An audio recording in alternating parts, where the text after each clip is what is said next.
a grand paper plane, rolling dice to echo cannon's refrain.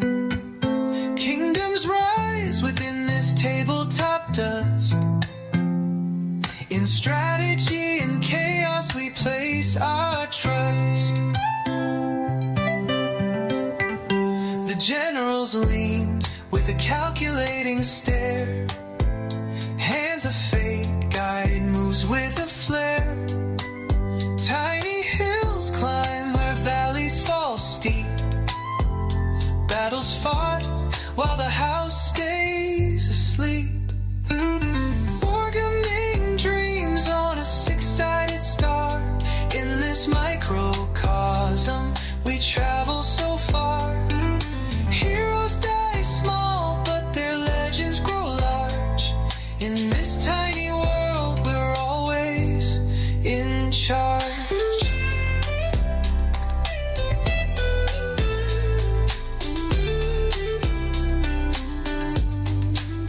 Painted commanders in coats of bold hue patrol the terrain in colors so true. Armies clash with a flick of the wrist. Victory's a mark on a checklist kissed. Dice are the drums of this parade of might. The board is the map glowing soft through the night. Imagination ignites where the pieces collide. A universe unfolds we cannot hide. 100 battles fought in one single room. Victories blazing, entropy and gloom. Armies may fade, but spirits don't rest. In the heat of this game, we earners of trust.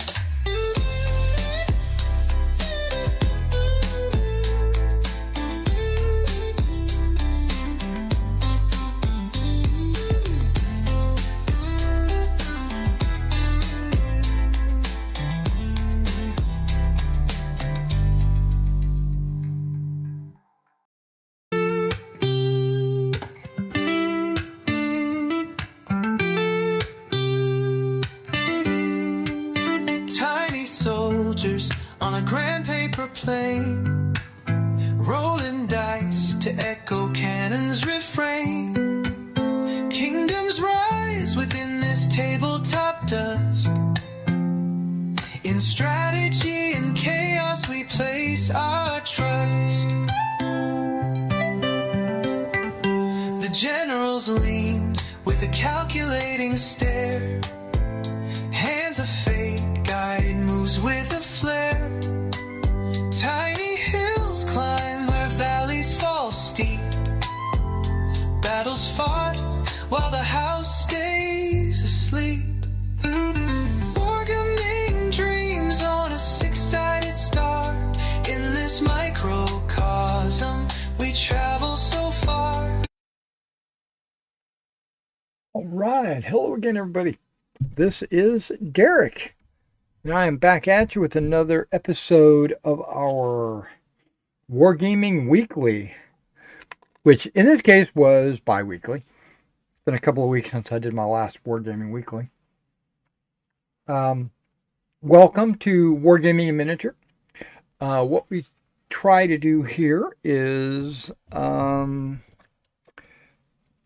show different techniques and talk about the hobby and enjoy ourselves while I work on miniatures or models or whatever we're working on.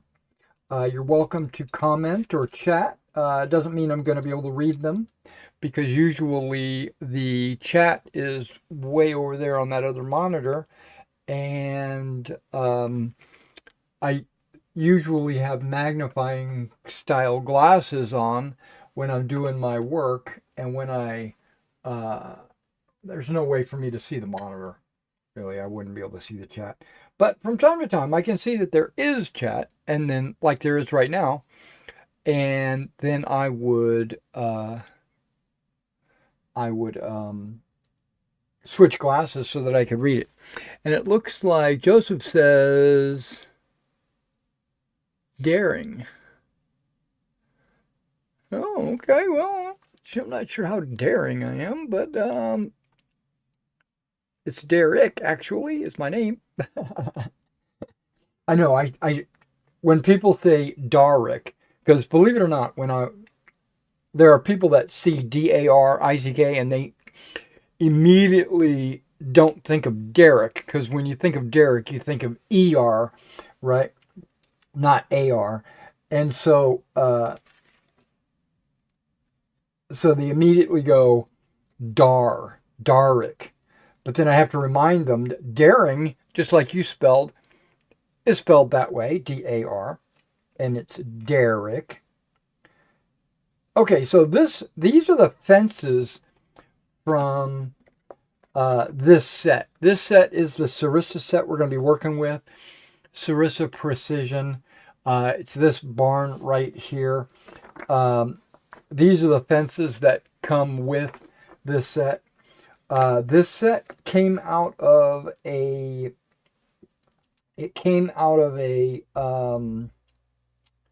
Warlord Games Guts and Glory box set, which is a one of their epic Civil War sets. Okay, I'm trying to be gentle. I don't mind busting the surrounding frame. I do that quite a bit, actually. Like, I'll snap the surrounding frame to free up the models, or the actual the piece that I need. You know what I mean?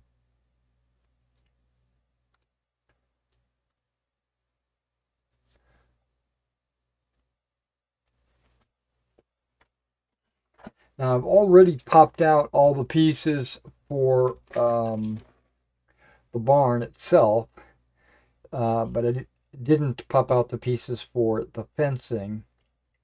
Now, I really don't know how far along we're going to be able to get today on this barn. This is the only project that I want to work on today. I don't think I'm going to get it completed on this live stream. I might have to do a little bit today, a little bit tomorrow. I don't know. But I do plan to do some painting on it as we go, right? Before, like, some pieces I'm going to paint before I glue them. That's just some pieces. Majority of it will get painted afterwards, but I went ahead and already primed this entire set on both sides with brown. It's just called brown. I see that there's another chat over there. I'll get to it here in just a second. Now, this is also part of a commission for a customer. So this is not something that I would be building for myself. I would build it for myself. I mean, it's a good model. I would enjoy this model, 15 millimeters in all. But I have a tendency to use 10 millimeter buildings in my 15 millimeter games. Because most of the games that I play are not on a skirmish level. They're more on a grand tactical level.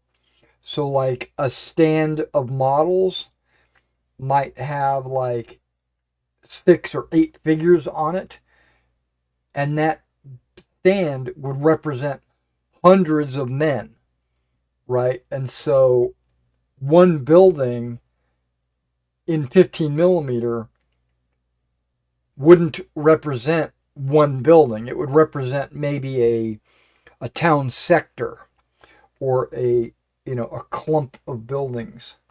Okay, I do plan to scrape off all the little extra burrs that are on this from the snappings. What did I do? I moved the chat. Okay, here we go. Joseph says Derek received the Prussians. Oh, Joseph. Oh, hey. Yeah, there you are. Okay. I hope you like them. I enjoyed them. I considered ordering, just because of your commission, I've considered ordering some Blue Moon Prussians for myself for my Waterloo campaign, but I've held off on ordering them because I'm still working on Quatre Bras, and there's no Prussians at Quatre Bras. So once I get Quatre Bras finished, then I'm going to start working on the other battles. And the Prussians, I do have them later down the line. I don't know if you saw my video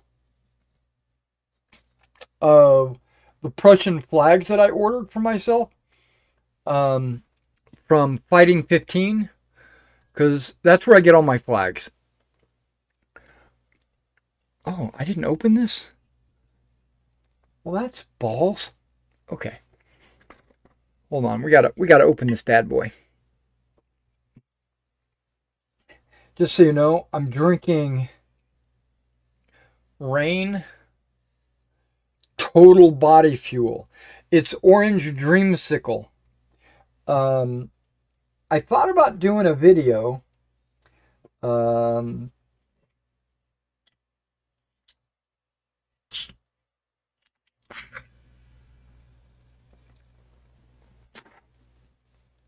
got a tool for everything. Give me a second. Let me take a sip of this.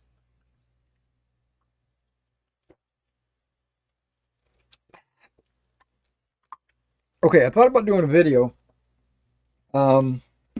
comparing some energy drinks, just like how I feel or how well they work on me.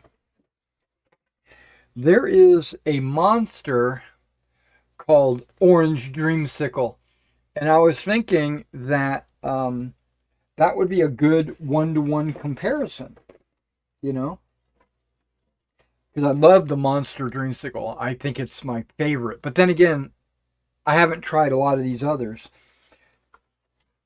And then I found Prime. Prime has something called Dream Pop, right? But when you order it, it says it's like an orange dream. It doesn't say Dreamsicle, which is, I think, a smart move when it comes to copyrights. And then I'd like to compare them. Okay, you got another chat on there. It says, received the Prussians yesterday. Great job. We'll be sending out a third batch soon. Joe. Okay, Joe. I want you to be aware that my prices are changing. Not a whole lot. They're not going like, they're not doubling or anything like that. The part of it is my epic interpretation of the costs is going to change, and the per figure is going to change ever so slightly. So I just want you to be aware of that. Maybe you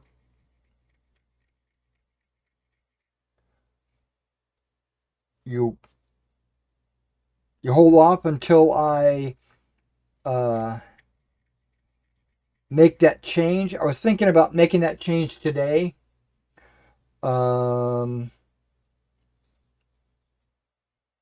and then you can make a decision on whether or not you want to go forward with the commission based on the new prices. In my latest video, I think did I send you the video where I showed off the Prussians as a what have I done? If I didn't, you should go ahead and take a look at that. One of my videos I just uploaded a couple of days ago was whenever I do a commission like this or your Prussians or whatever, I like to do a video showing off what I accomplished, and your Prussians were on there. So if you want, you should go check out that video. And then at the end of the video, I do a little bit of a rant. I think it's on your video, the what have I done with the Prussians video. It might be on the Romans, but I think it's on the I think it was on your what have I done video. I go into a little bit of a rant about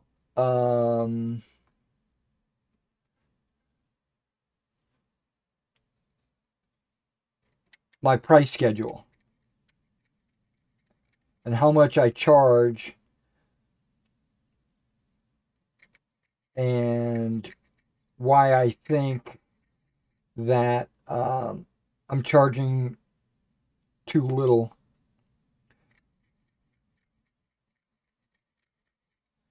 Not because well, I don't want to get into it here, but because I spend a good amount of time. I mean, that's why I call it a rant, because I just went off. And so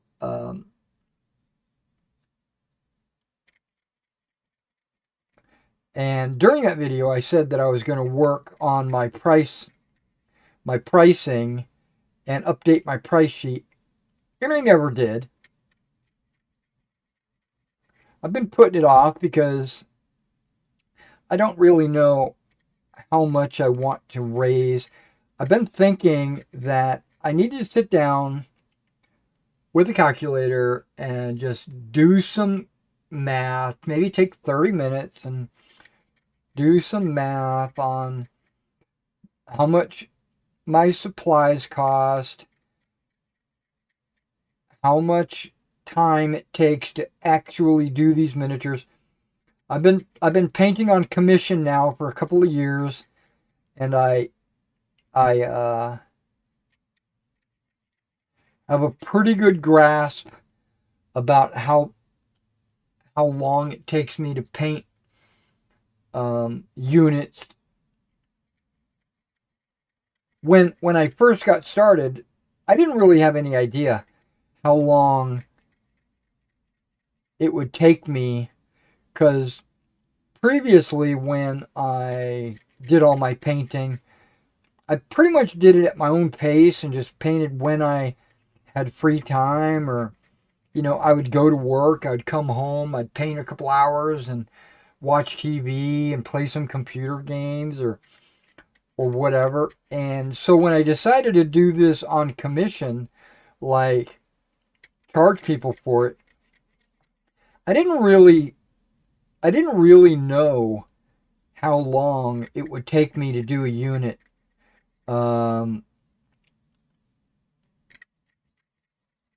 And I watched a guy's video.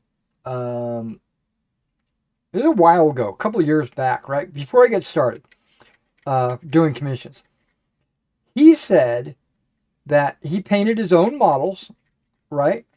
But he also commissioned people to paint models for him at the same time, so that he can get, like more done in a shorter period of time, right? So like he would paint a unit and then he would have a unit being commissioned.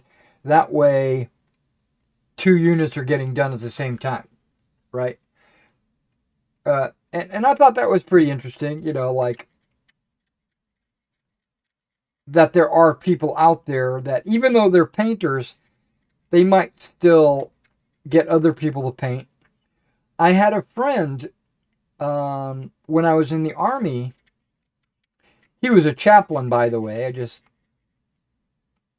doesn't matter. But he his entire Napoleonic Army, 100% of it, was painted by someone else. Multiple different people, right? And I was like, at the time, I listened. I heard him say what he said, and I dedicated that to memory, and I pigeonholed it or whatever. And then I came back and I said, okay, so there are people out there that want to have painted models on the table, but they just don't either have the time or the skill or the hands, the steady hands or whatever. So they're willing to pay other people to do it, right? So I was thinking that it would be a good source of income, right? I mean, alternative source of income. So I put together a price sheet. Now, when I was deciding how much to charge, I was when I was deciding how much to charge, I thought to myself, first of all, I thought to myself, how much would I be willing to pay someone else to paint a model for me? And I'll tell you right now, I would not be willing to have someone else paint a model for me.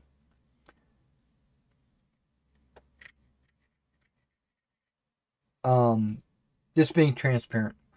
Why? Because I think that I could do a better job. Or I think I can do something. I don't need to pay someone else. It's like if I can change my spark plugs in my car, why would I take it to the shop to have a professional change my spark plugs? I'll do it myself. Same thing with the painting, right? It's like if I can paint my models. Now, if we're talking about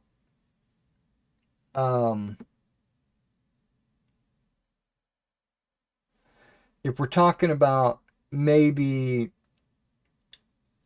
an electrician, right? There are certain things that I can do electrician wise, like I could change a light socket, I can change a plug in the wall, that's no problem. I can change a fuse. But if I needed to like rewire the house or something like that, I would not do that. I would hire a professional. And so what I'm saying is, I understand that there are people out there that would hire someone to paint their models for them. And so, oh, look at that. That little piece right in there needs to be popped out. And there it goes. I might have to look at some of the other ones to see. I guess it doesn't matter because when I put these together, I'm going to automatically pop those out because that's where they connect. I think I'm going to have to look at the... Yeah. The guy that made these fences made them so that they go together at a 90-degree angle, which they're like zigzag fences. You're familiar with those from like the American War of Independence or the American Civil War. Rustic America, Americana. They made these zigzag fences. Well, they're not historically, from what I've seen, and I did quite a bit of research on this when I was putting together my American War of Independence terrain for my Land of the Free game. The the fences are not at 90 degrees. They're at something like 60 degrees.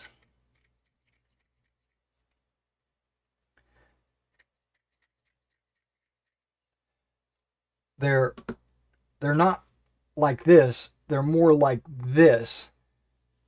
So they're more so you get more range. Basically, it makes the fence thinner, and it also makes it longer. When you go like this, you're like getting a huge wide fence.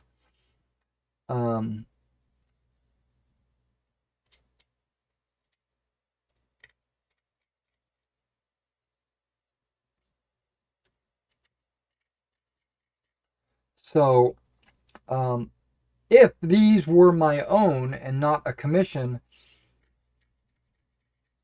I would modify them and make them. First of all, I would put them on bases. I'd put them on little popsicle sticks for stability and strength.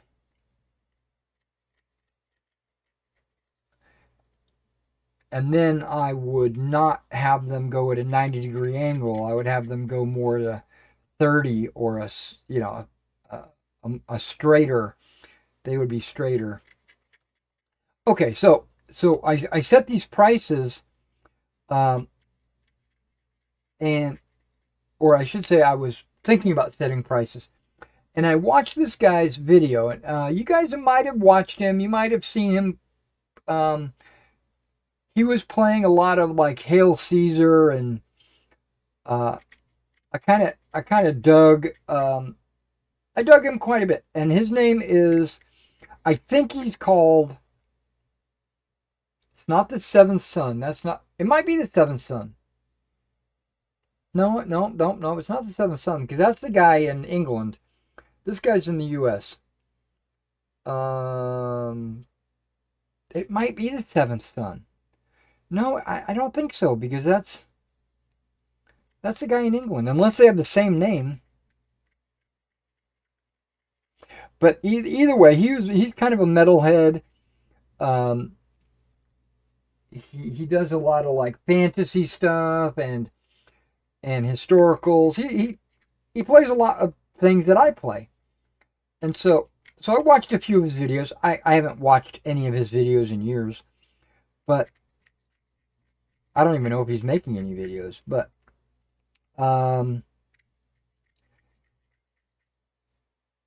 he made this video about paying, how he paints units himself, but then he pays other people to paint units as well at the same time to double his productivity or whatever.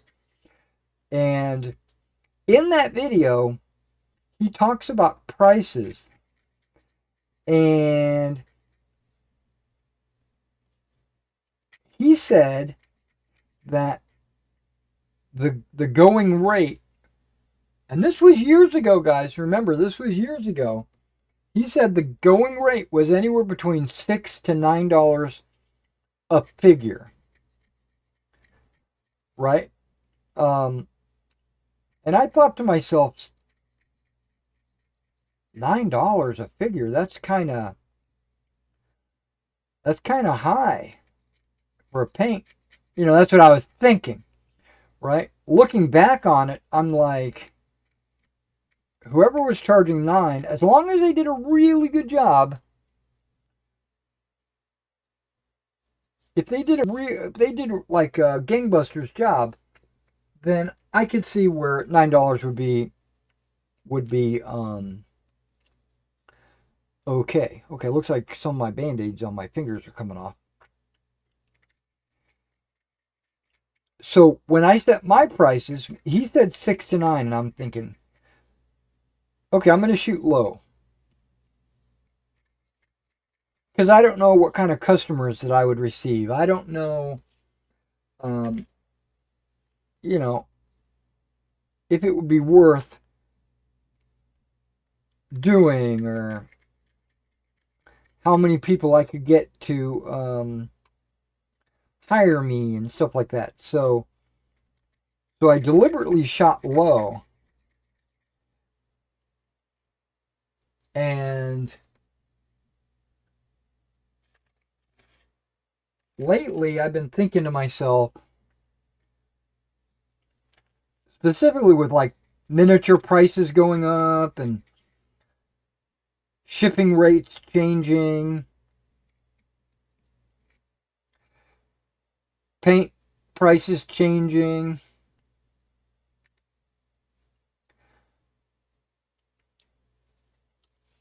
I can't maintain at those old prices. I've got to change. I got to keep up with the times. And I look at this like how much actual hours do I commit? And that's where uh the big debate is in my head, is not the price of the paint or the glue or any of that. I don't really that is a cost. It is a legitimate cost, but it's kind of negligible per figure. You know, if you think about it, it really, okay, that's the same on both sides. It really is kind of negligible. So that would be pennies per figure. So I kind of just ignore that a little bit. I don't ignore it 100%, but I do kind of push it to the back of my head. What really um, what really has made me think is the hours. Right? I'm chatting away and I'm not looking at the chat to reply to your comments. I will, just give me a moment. Once I get these all the burrs off of these, I will definitely jump on the chats because I'm sure I missed a couple. But yeah, it looks like there might be one more. The one thing that kind of has been eating away at me is my backlog.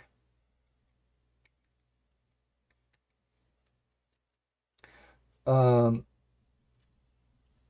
have a number of commissions all at the same time, and I try to do first in, first out kind of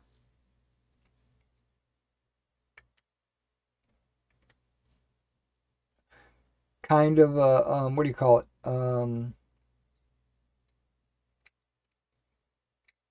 mentality.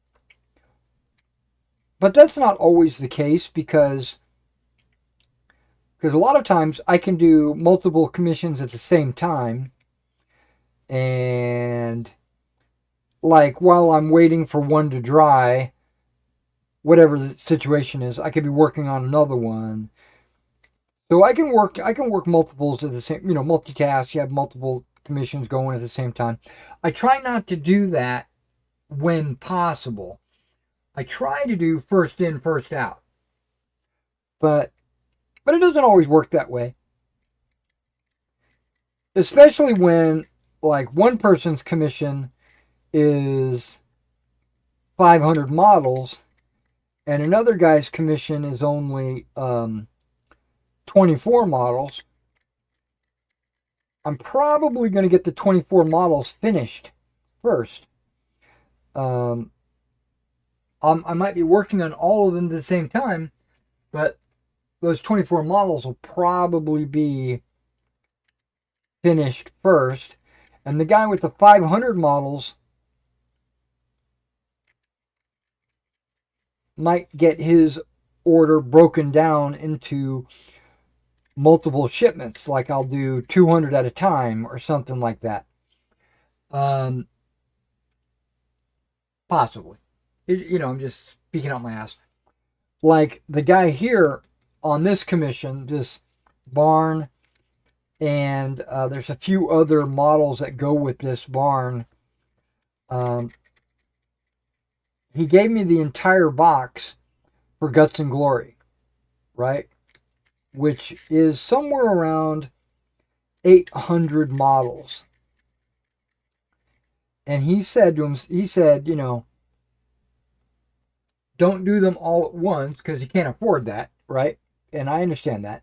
He said, break it up into smaller chunks. And I was like, okay, so you want me to break it up into 2 chunks? And he was like, no, more than that.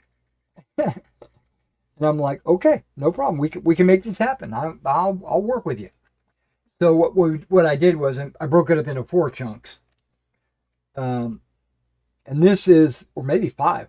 This is the last chunk.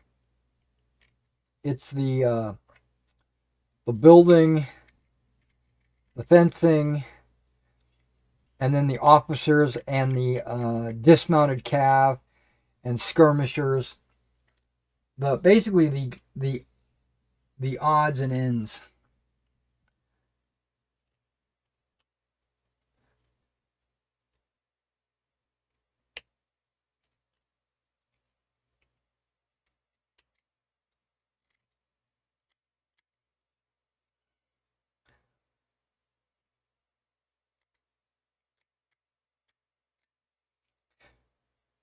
Okay, so when we talk about hourly,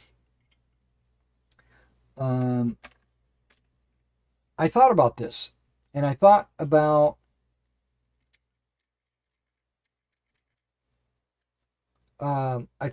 the epic, how you get 10 models on a strip, and I've always thought that's not really 10 models.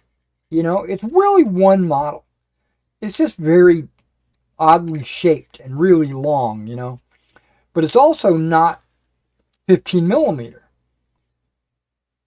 I'm charging as if it's 15 millimeter when really it's 40 millimeters long, 60 millimeters long, and but then I got to painting them.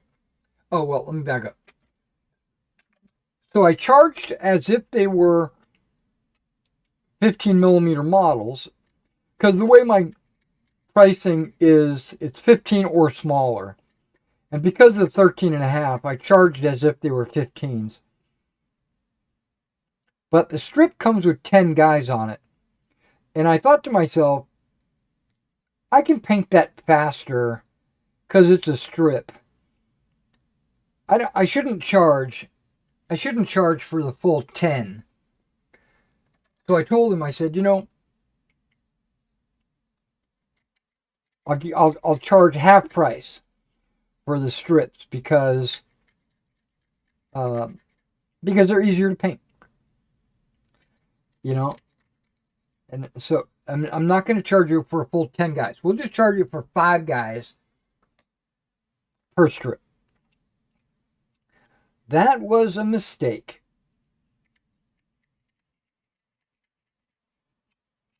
Those 10 models take me as long, if not longer, than if I had 10 models separate. Because normally what I'll do is I'll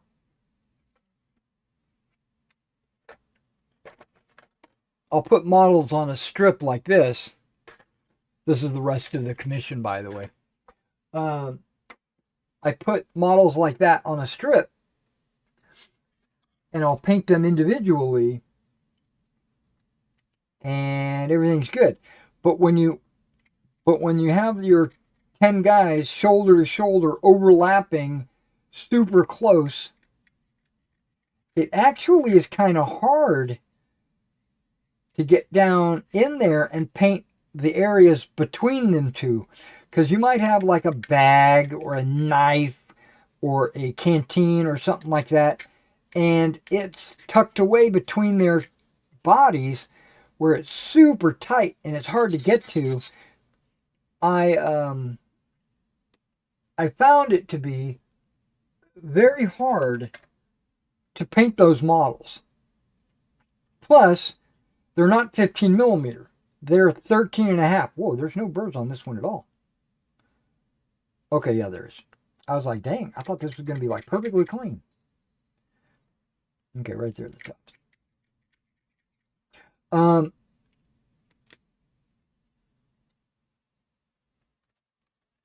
And so I learned my lesson.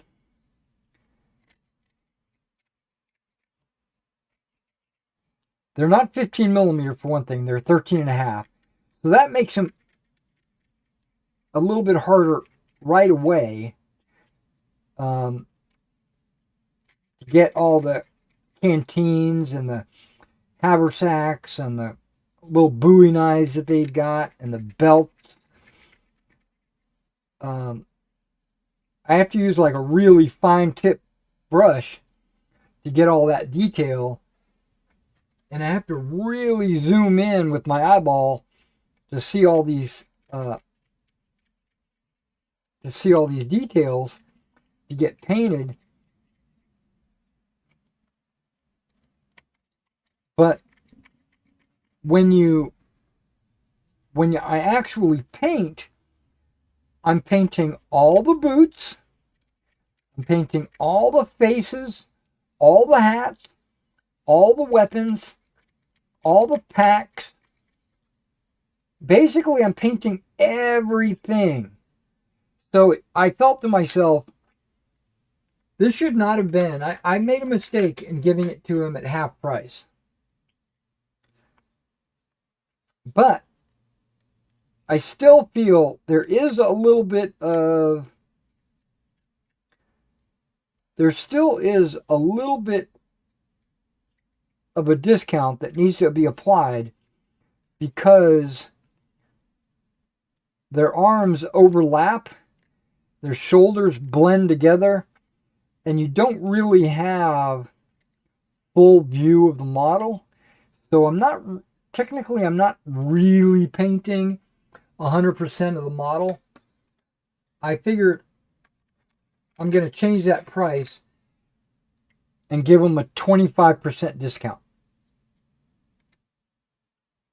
So I've already figured that out.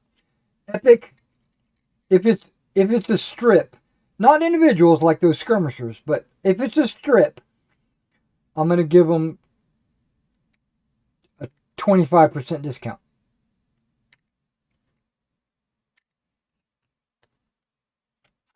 So that's one aspect of the price list that I have, I've already worked out.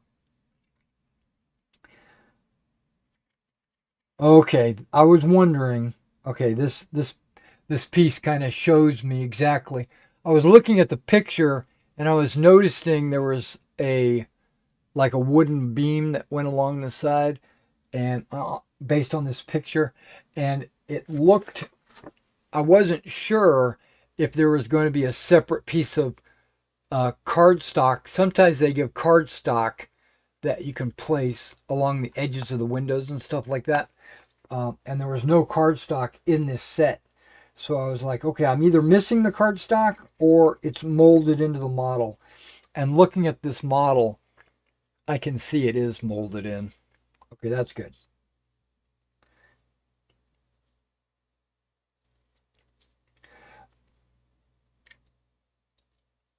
Now that I've got that 25% worked out, I need to figure out what my hourly rate is going to be. And or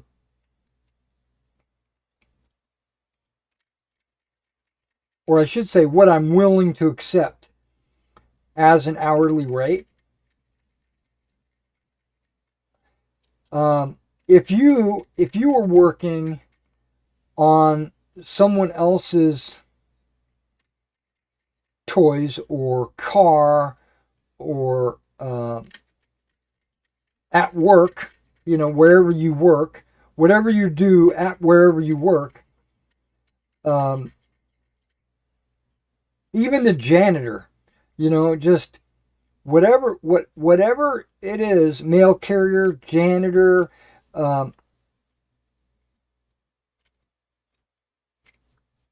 um, waste management, telephone operator, whatever it is that you do, how much are you willing to accept as an hourly rate? You know?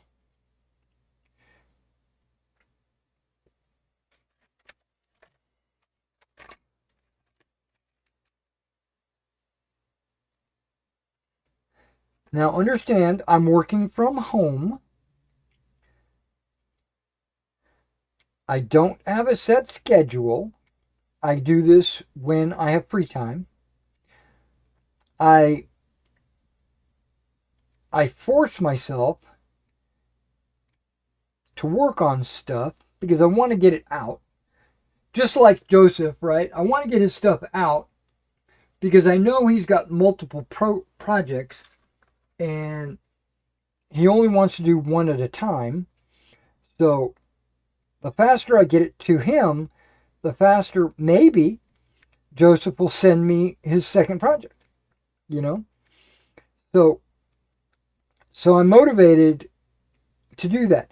Even though Joseph, being he's in the chat, being the cool cat that he is, telling me not to worry about it, not to stress, and to take your time and do it right and all that. I can't do that. it's not in my DNA. I have to crank it out.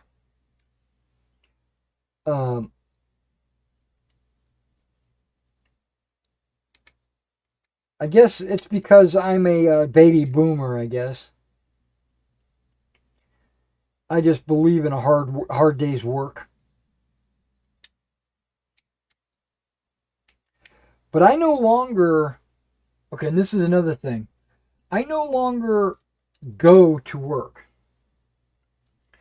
I have recently, within the last month, retired.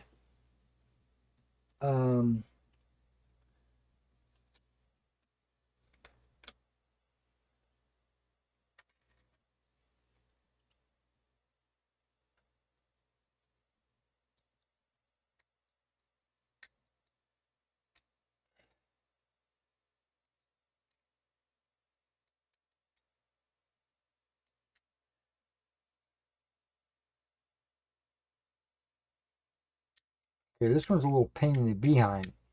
You a little pain in the behind? Okay. I didn't put my glasses on either. I'm working with my readers.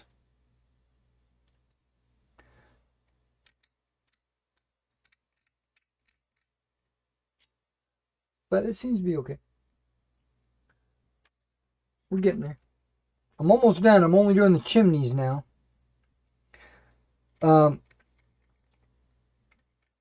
So I did some math. This was probably my downfall. I said to myself, how much am I actually charging what I'm worth? Because I've retired. I want to paint a lot of my own models.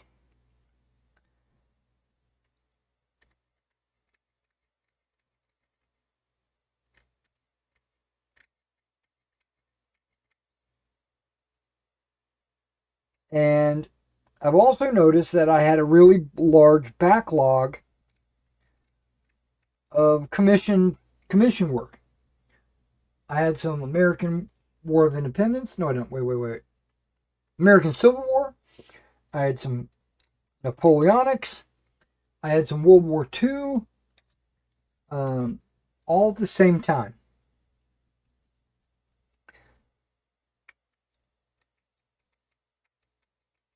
And so I thought to myself, am I getting paid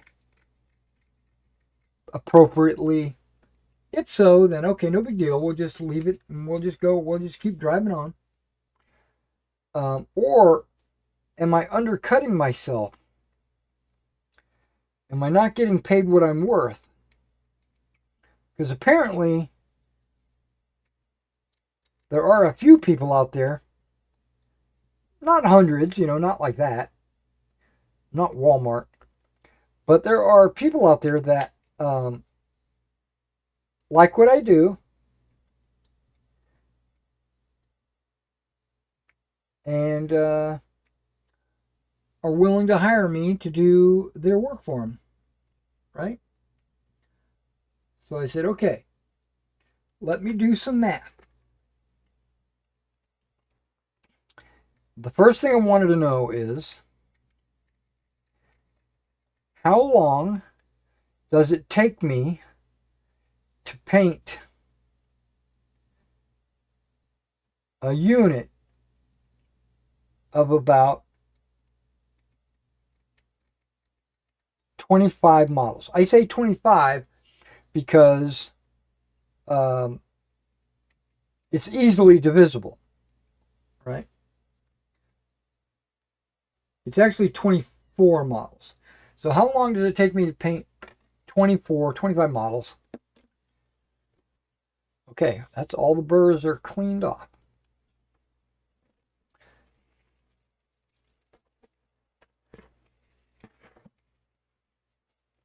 And I said to myself, let's think. A unit of 25 models, if I do nothing else and just paint those 25 models, it'll probably take me about a week, right? It probably take me about a week, but that's not really true, right? I started adding up things. I said, I have to wash those models soap and water. I have to clean the models, like burrs and snakes and mold lines and all that. I've got to take all that off. I've got to mount them on popsicle sticks because that's how I do my work. Mount them on popsicle sticks, which means I have to prepare the popsicle sticks for mounting. But that whole process, just count that together. And then I prime them. Then I spend a week painting. Then I seal them, apply whatever flags I'm going to apply, base them, apply texture to the base, flock them, and then package them up and ship them out. But that all comes out in the shipping. So technically, it takes me more than about 7 days. So I figured I'd throw in a couple extra days and just round it off and say 10 days. It takes me approximately 10 days to paint a unit of 24 models.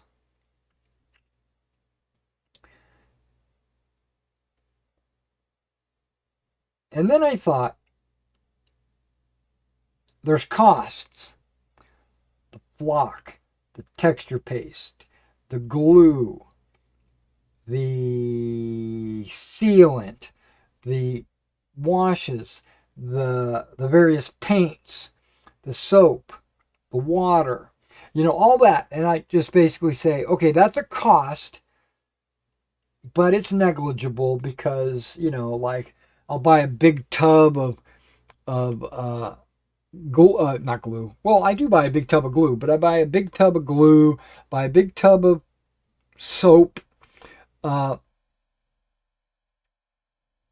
so like for $10, that's going to last me a whole year, so that I can't add that in. I'm not going to add that in. So the only thing I'm really counting is maybe the flock, maybe maybe the paint, maybe, but those are also kind of inconsequential. So it's really just the time. That's really the only thing I'm concerning myself with. So if it takes me 10 days, and then I thought to myself, well, I don't spend 24/7. I'll get to all your chats here in a minute, guys. I'm in a flow right now. So, and I don't want to be sidetracked by reading the chat, but I will jump on the chat here in just a minute. I if it takes me 10 days, and I don't spend every waking hour of every day, so it's not taking me 240 hours. You know, it only I spend probably 4 to 6 hours per day, you know, working on models, working on this kind of stuff, or sometimes only 4 hours, depending on how I feel. Sometimes longer. Sometimes there are like one day I spent like 12 hours working on models. But I'm gonna say it's normally around 6 hours, right? So if I take 10 days times 6 hours, you're looking at a 60-hour work week. You know, I'm working it out right now. I might be building the math in my head right now to change my price list. So 60 hours.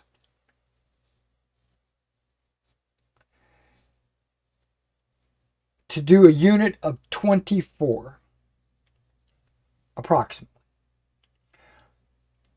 So how much am I willing to work for per hour? Would you say $5 an hour is a good rate to work? I don't think so. Do you think $10 an hour is a good rate? Now we're starting to get there. We're doing pretty good.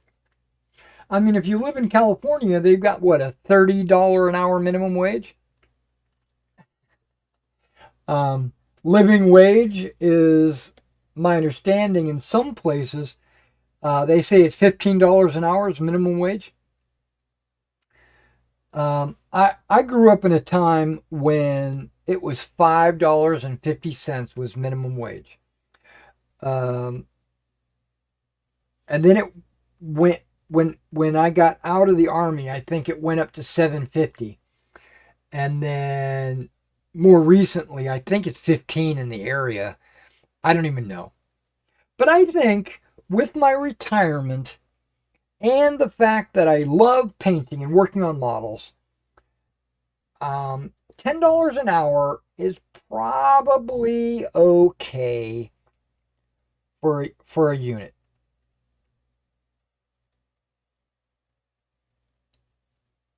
But now I start to think, oh no, that might be way too much. Because think about it. 60 hours times $10 an hour, that's $600. $600 for a unit of, now I'm thinking 28 millimeter, not 15. So 28 millimeter Napoleonic figures, a regiment, $600. That's way too expensive. I would never pay that. I would not. But on the other hand, it's only $10 an hour. So let's half that. Let's say $5 an hour. A $300 unit. Okay, I'm thinking $300 for a unit of Napoleonics. Now I would be willing to work for $5 an hour, is what I'm trying to say.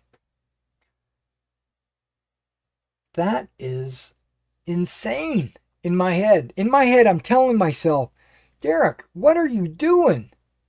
why are you only charging $5 an hour or less? Because currently I'm charging way less than that. I'm charging like $3 an hour. That's my current rate. $3 an hour. Three. I think it's 333. I think I did the math. It came out to 333. So I'm planning on changing my price to $5 an hour.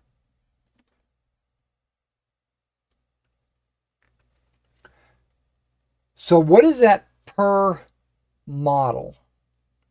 Okay, we already know it's $300, right? If it's a 10-hour work week, I'm sorry, a 10-day work week, 6 hours a day, sometimes more, sometimes less, it winds up being about, what is that, 30 hours? 60 hours, which is how we got to $300. So what if I take 300 and divide it by 24? What do I get? $6 approximately? Just under $6. $6 a figure, right? Okay, now I got to bring up a calculator. I'm in a flow. I don't want to stop because I want to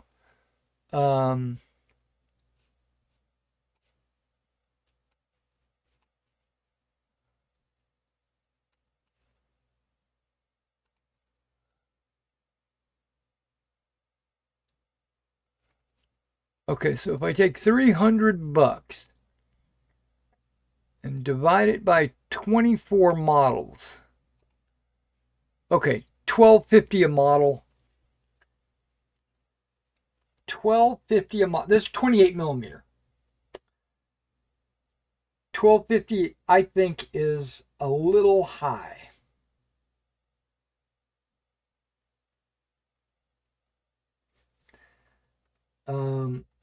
It's not high based on 60 hours.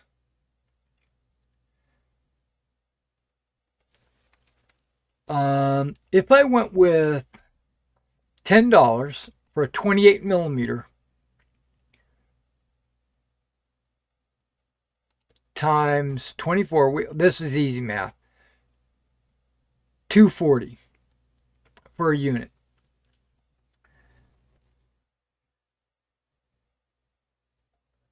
I think that's what I'm going to do with my 28 millimeters.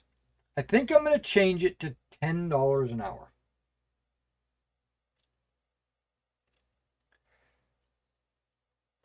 Okay.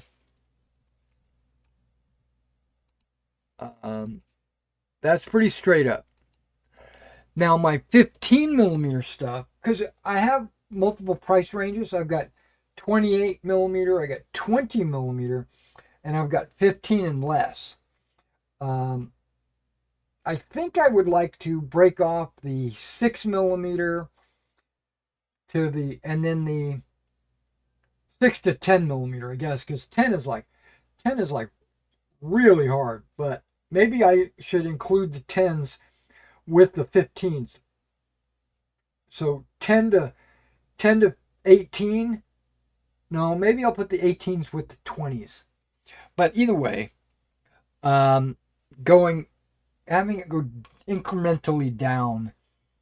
So let's say like 20 millimeters might be a $9, and then 15 millimeters,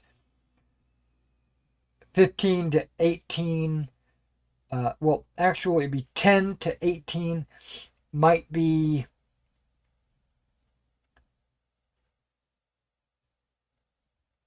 $7 an hour, or $7 a figure. So that's a pretty big jump. 7, 850, no, 7, 8, 9. Maybe that's what I do. 7, 8, and 9. 6, 7, 8, 9. Yep, that's probably what I'm going to do.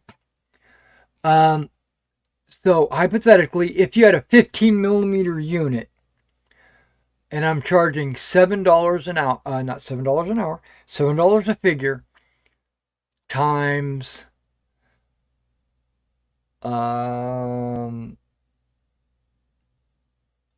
let's say, let's just use Joseph as an example. So Joseph sends me 16 models per unit. And he usually sends 2 units at a time. And that's where those 10 hours usually come from. So let's just call it 32. Is my math right? 32 models.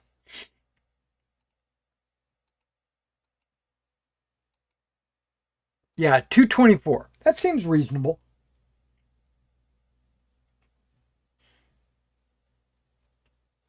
So that's not much of a change, actually, because I think I was charging $5.50, right? And so I'm bringing that up to 7.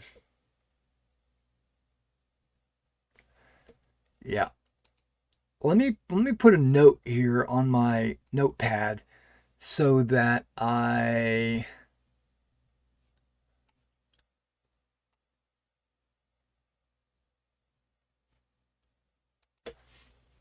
when I go to update my form, I'll know what I'm doing. 6, 7, 8, and 9 per fig. Okay, yeah. Okay, that's out of the way. So that basically just lets me know per fig what my new prices are going to be. Shipping's not going to change because that's right on the money. And attaching flags and basing has always been included. The cost of the base is not included, but as a customer, you can either send the base or you can have me sell you a base. But basing, flocking, all that stuff is included. The washing, the sealing, all that's included. Painting obviously is included.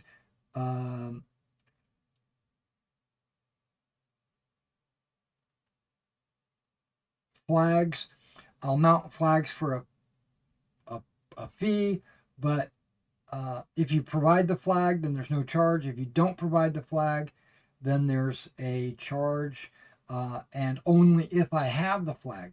If I don't have the flag, you'll have to wait an additional amount of time while I order the flag. And once it comes in, then we'll mount it. I can get all the figures painted while we're waiting for the flag to be delivered, because flags are usually the last thing I do. I even do flags after I seal, usually. In this last group, this last Prussian group I sent out for Joseph, I sealed the flags as well. All right, let's get into the chat before I start doing a little bit of painting on these.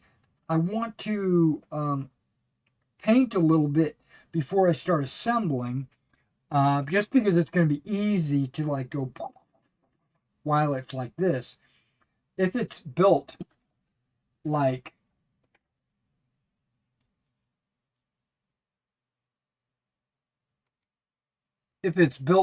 this, it's going to be harder to get into some of these cracks. But I will be doing some painting after it's assembled also. But let's see what we got going on. We got Joseph saying, yes, I have seen when in What Have I Done? I really like the painting. I will look out for your new pricing sheet, but I will most likely continue with your painting. Well, thanks, Joseph. I appreciate that. You're a good customer. You're really good. Okay, Barnes, what do we got going on? Hey, Derek. Hey, Barnes. How are you doing, my man? I was watching a commissioned painter working on epic stuff. 3 to 4 hours per 4 strips.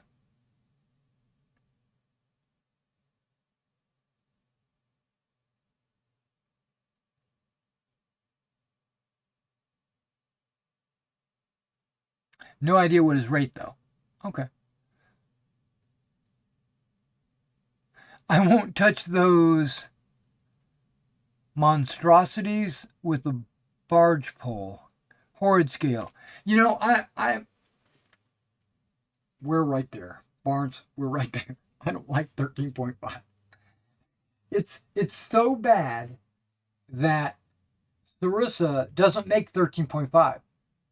This is a 15 millimeter model. And Warlord had to include a 15 millimeter model with their 13.5s. They would have been better to make their system a 15 millimeter system. So many manufacturers out there make 15 millimeter models that if they figured out a way to make 15s, I probably would have actually bought the Napoleonic set. But once I learned it was 13.5, I decided not to buy it. Okay, what else we got? It has to be minimum wage at least. Lots don't get that part. You're right. Even I didn't get that part. I was just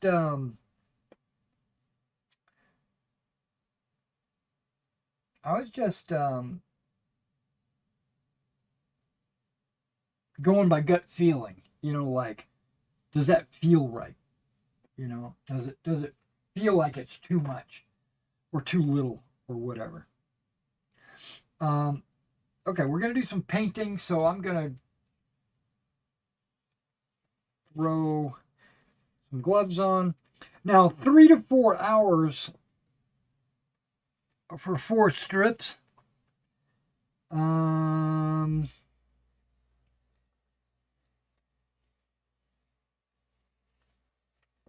trying to think,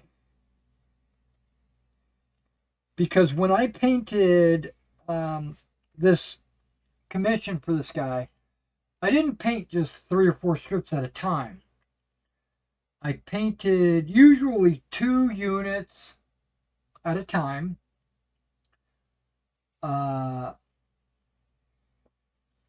Each unit had 5 bases, so that's 10 bases, and then each base had 2 strips.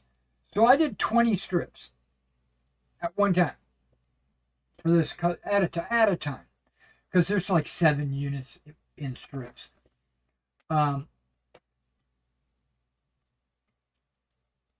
So whenever I painted his guys, I did like 20 strips at once, and that's where the 10 days came in.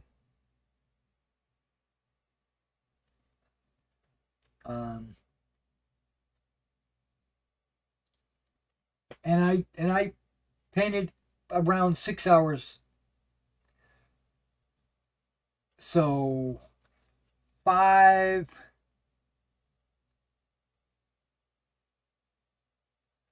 Yeah, so he's a faster painter than I am. Because if he's doing 4 strips in 4 hours, 1 hour a strip, let's say an hour a strip. It took me 60 to do 20. So it's like 3 hours a strip. So I'm 3 times longer. But is he also counting basing, washing, sealing, putting flags on, flocking? Is he counting all of that, or just the painting of the strip? Because I'm counting all of that. Okay, paint. Sorry. Now, we're going to go with a little bit of black first. Black. cheapest black I could find. This bottle right here, $2.99 from Hobby Lobby. Probably in the year 2000 is when I bought this. I don't know how long I've had this bottle of black. I don't even know it has a date on it anywhere. Oh, it says 2016. Okay, so I probably bought this in 2016. It's old. 8 ounces for $3. And it's still like over half full. And I use it for all of my black painting, all of it. And I still have this. Not all my black paint. Let me back that up. Let me reverse that. All my black undercoating, priming, not priming, but undercoating and I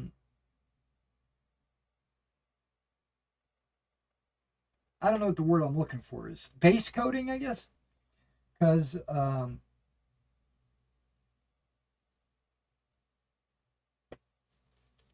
don't know if you could see that. I put a very small drop in my palette. And then I add another drop of water, a couple of them actually just then, to make, because black, I don't know if you know this, you probably do. Black is a very strong pigment. It's probably one of the strongest, if not the strongest. I could probably fill that thing with water and it would still be black.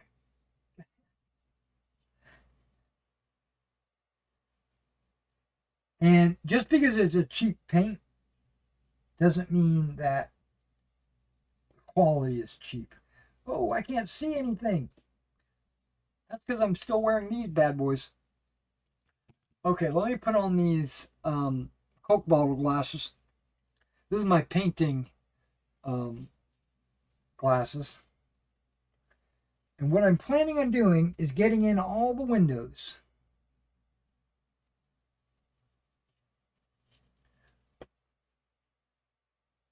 Now,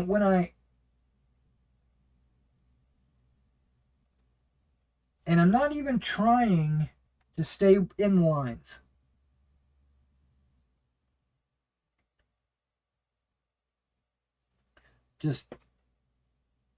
Just making sure that all the window panes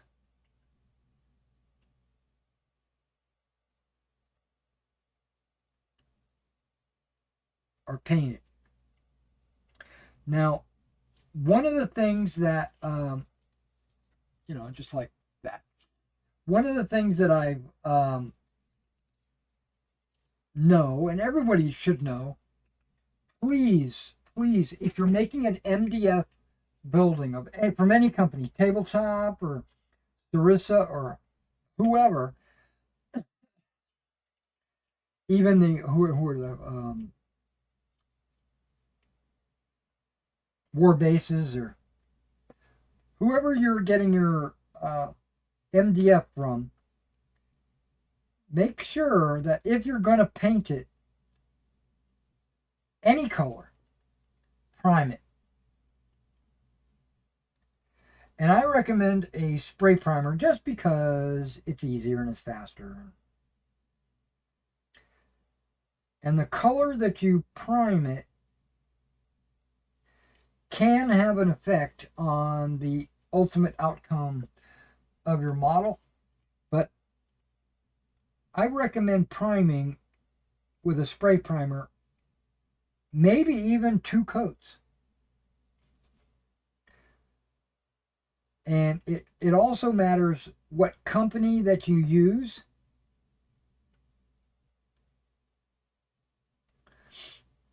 Because some companies use cheap MDF. And when I say cheap, I mean cheap. Talking to you, Tabletop. And if it's cheap MDF, You might need more than 1 or 2 coats. This is Sarissa. They usually have some of the best MDF. And I only primed it once. I probably could have got away with priming it twice.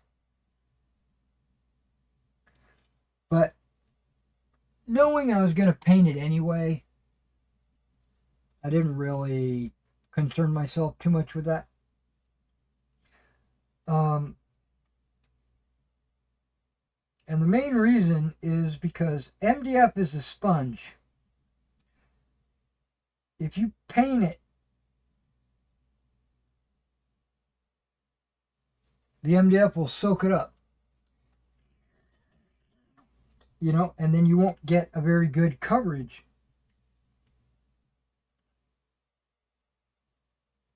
And you'll have to put multiple coats.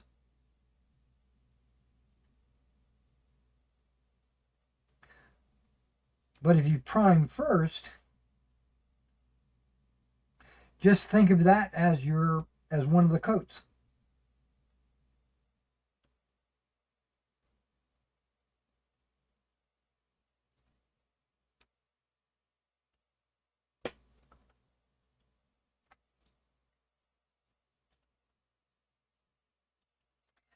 Now I'm painting the windows black.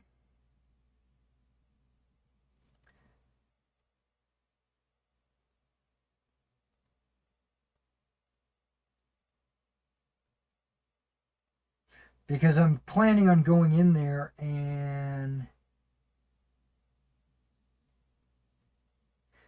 painting the window panes silver to give it a glassy look.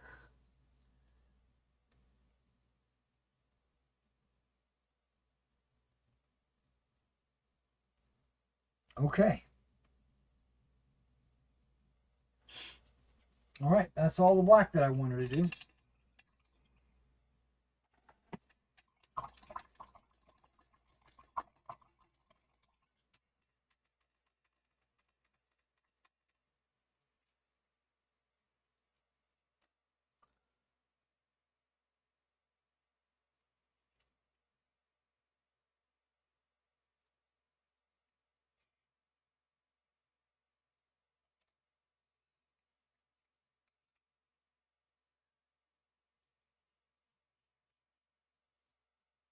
Okay, I'm trying to think what I wanted to paint before I glue the doors. I think I want to paint the doors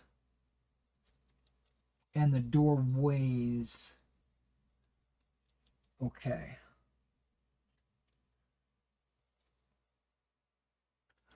I'm looking at this, thinking that the windowsills and the doorways, and the top there, that looks like an old wood. It looked kind of white, but not white. It looks like somebody painted it white and then applied a wash.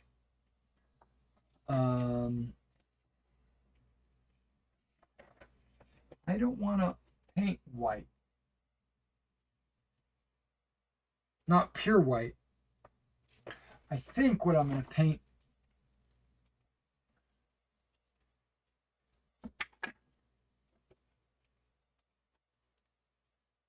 vintage white.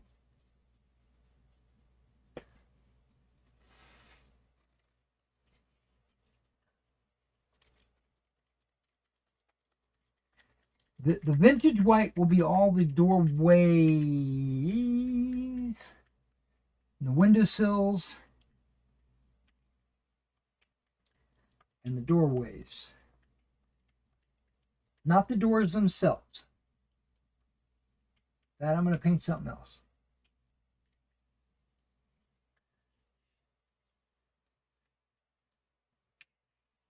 All right, vintage white. Let's see what you got.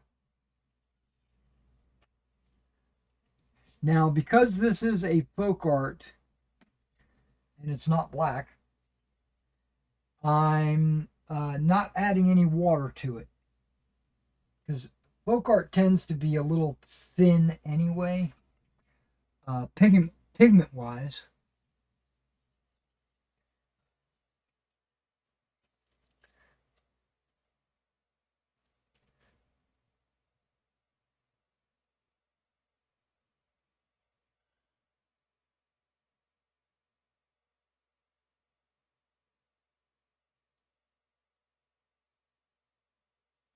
Okay, I'm sticking my tongue out metaphorically.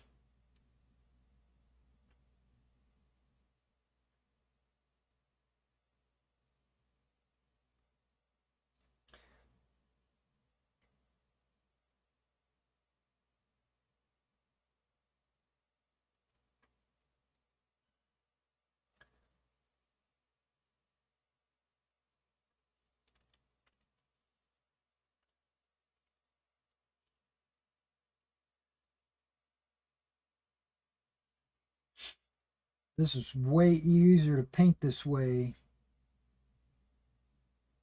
than if it was assembled.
Like I said, I don't think I'm going to get this all assembled on this video today.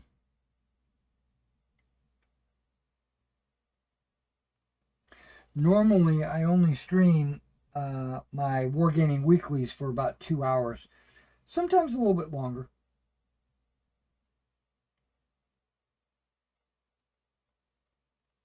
And it's not because I don't love you guys. It's because after about 2 hours, my eyes start to cross, and I need to take a break usually, or get something to eat, or something, and I don't want to stream while you're sitting there watching me get something to eat.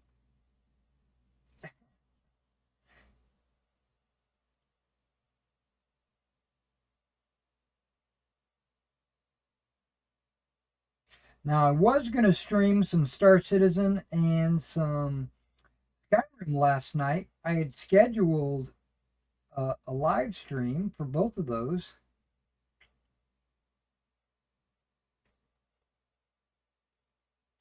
And then I went like a dummy. I worked out. And then I took a nap after my workout, and I just didn't wake up until this morning.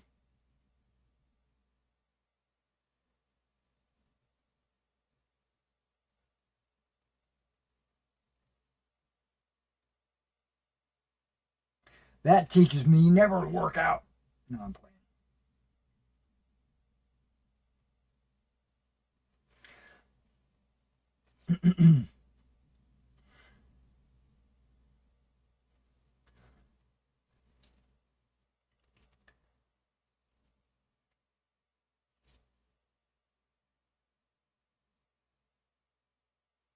I'm using a fairly large brush on this because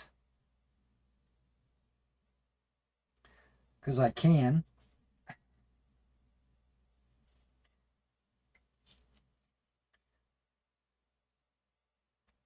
You always want to use the largest brush that you can use, but still be able to hit all the details.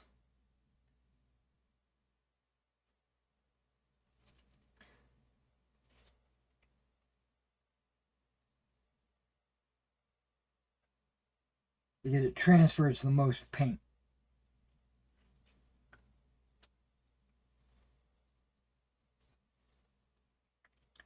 Wow, this is going to take me a hot minute. But yeah, so what I did was this morning I went ahead and rescheduled those Star Citizen and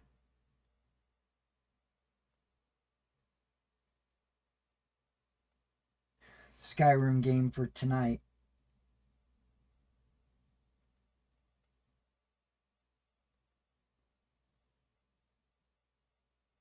Hopefully I don't pass out.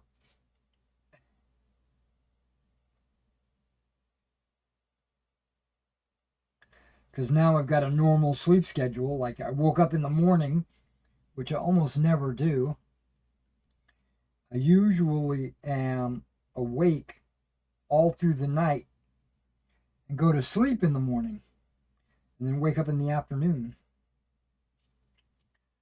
But not this time. I woke up in the morning and I'm like, what the hell is going on? Because normally I'm a vampire.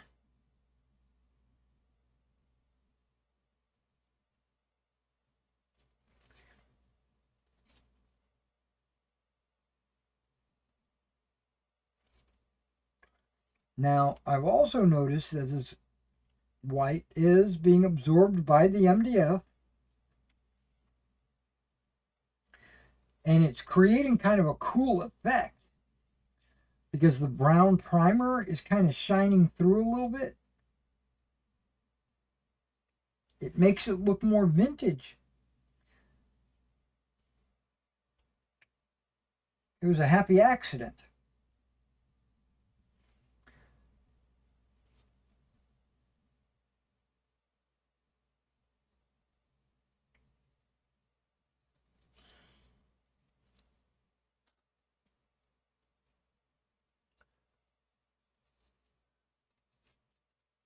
Oh my gosh, I've got a billion other windows to do. Okay. But I'll do them.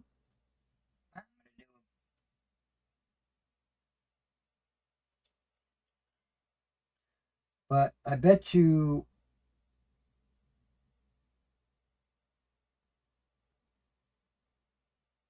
also I changed my sentence mid-stroke.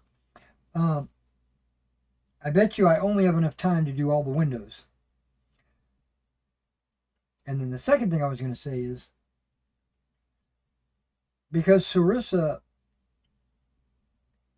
laser cuts their designs into the wood, there's kind of like an artificial barrier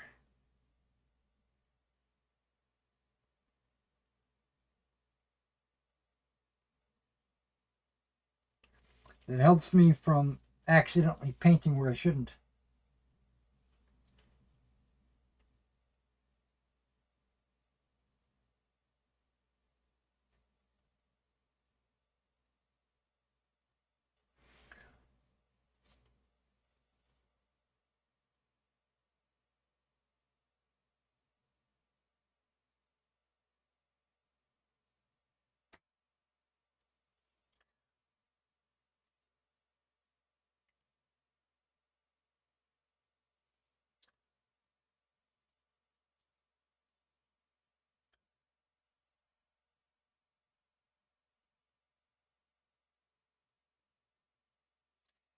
Putting these gloves on does multiple things for me. One, it keeps my band-aids from getting in the way. It also helps keep the band-aids on my fingers and not coming off.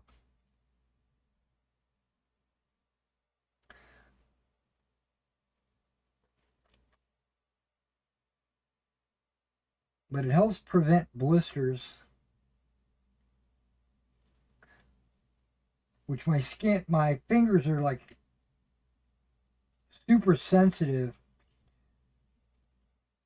lately, and I've been getting blisters for no reason. And so the Band-Aids help prevent the blisters or protect versus blisters that I already have.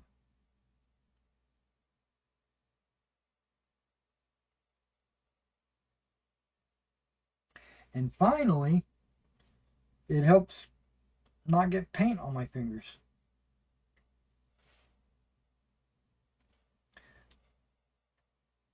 But I don't care about the paint so much as the blisters.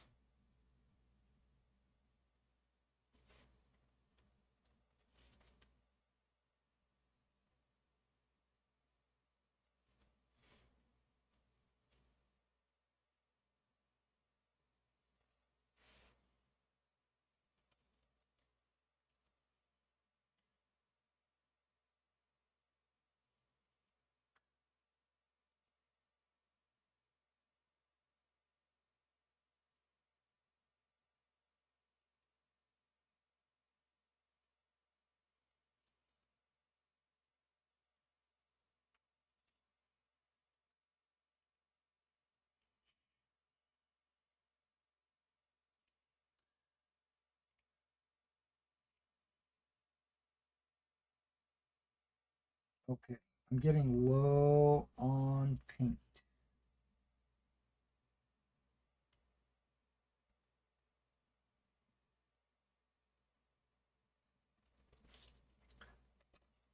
I think I'm going to do another drop.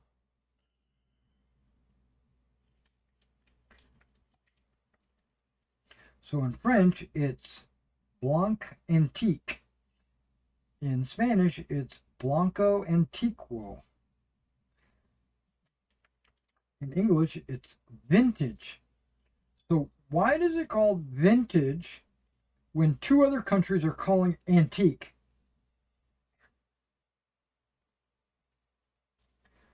Shouldn't it be antique white? Come on.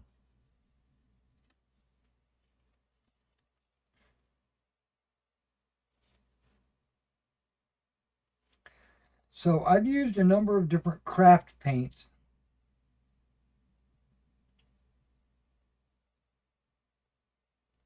For painting jobs like this. I even use some Testors craft paint.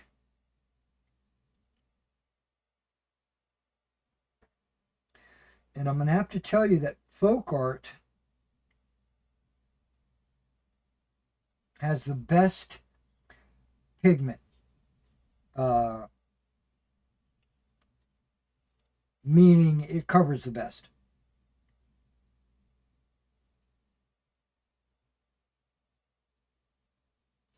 Some of these other companies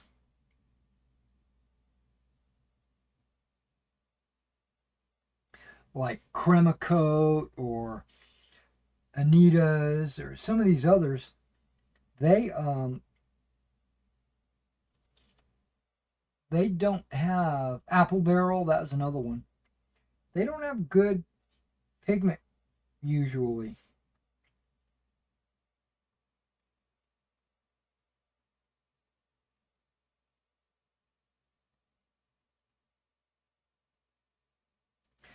I think their customer base are housewives.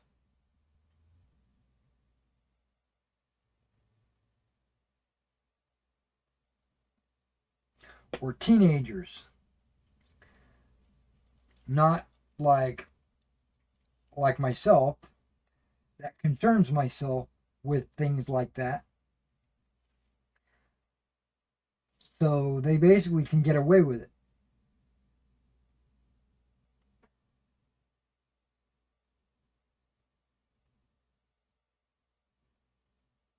Because their customer base doesn't really concern themselves with that. they probably think that all paint is the same.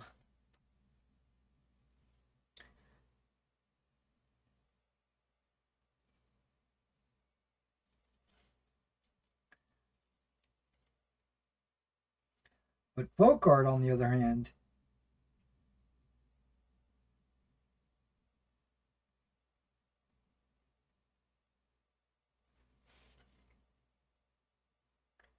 they've got a good thing going.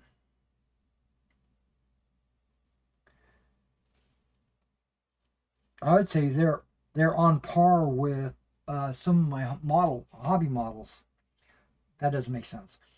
On par with my hobby paint, like Vallejo or AK.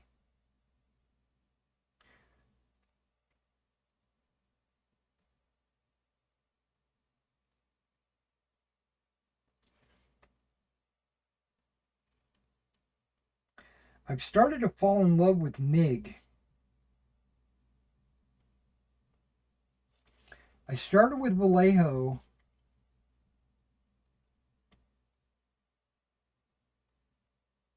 Army Painter. And then I got some AK.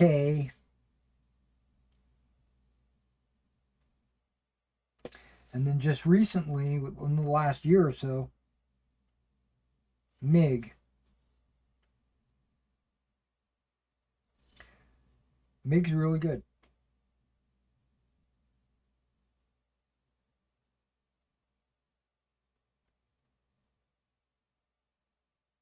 Now, one of the reasons why I have so many different brands is because not every brand has every color.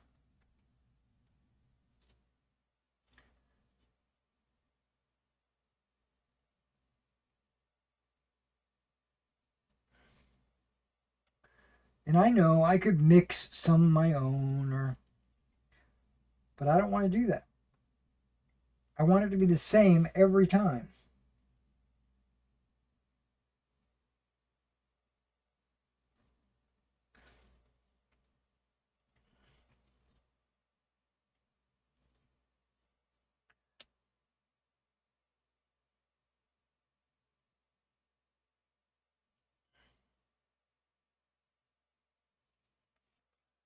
Now, when I was shopping, I think it was at MIG.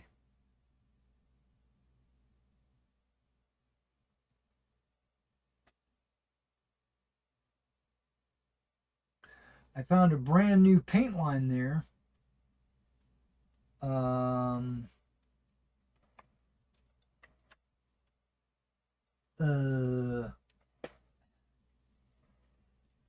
here. The Ionic. I thought they were doing really good as well. They've got some really unique colors. I actually considered getting that entire line. Then I came to my senses.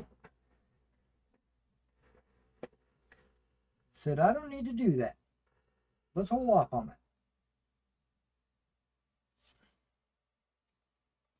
Now, I tried a new paint line in the US. The model, the Micro Mark paint line. I bought a starter set. Came with like 20 paints or something like that. I'm not impressed with them. I'm not impressed at all. Not their paint. Texture paste, it's good. Paint, not so much.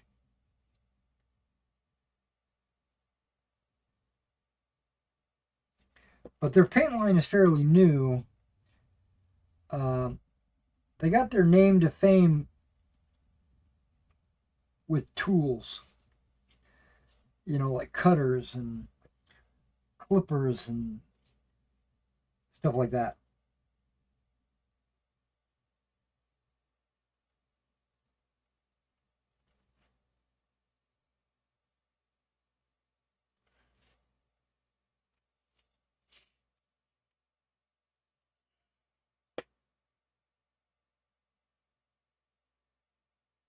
I really need to write them a review about how bad their paint is.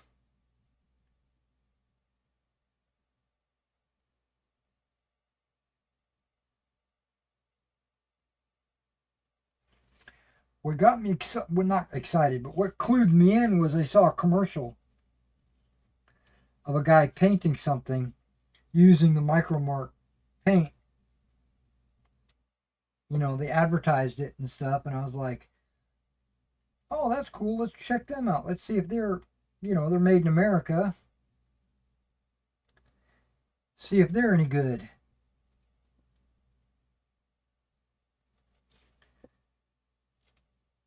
Looking back on it,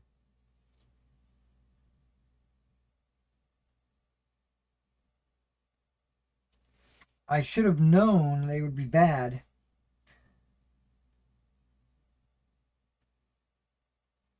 because of what the guy was painting and how he was painting it.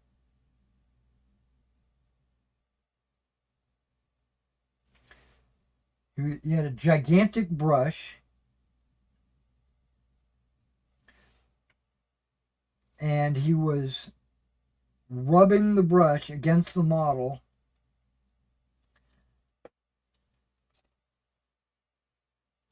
bending the bristles,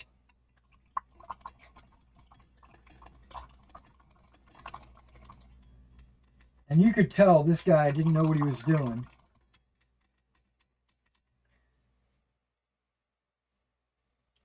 You know, it was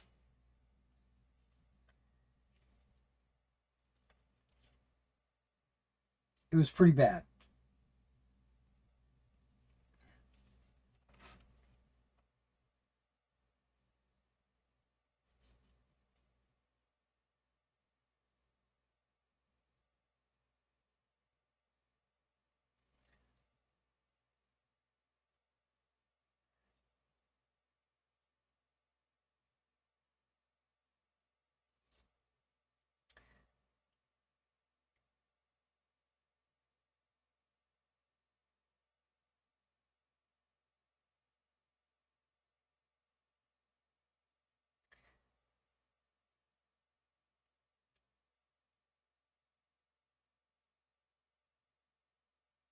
They have very limited colors, and their colors are all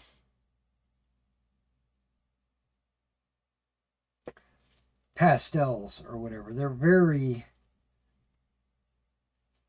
not wargamer friendly.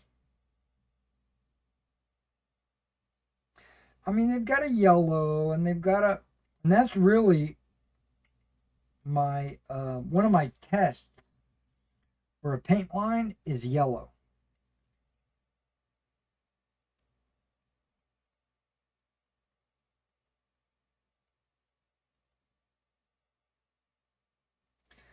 If you can get yellow to go on with one coat and look good,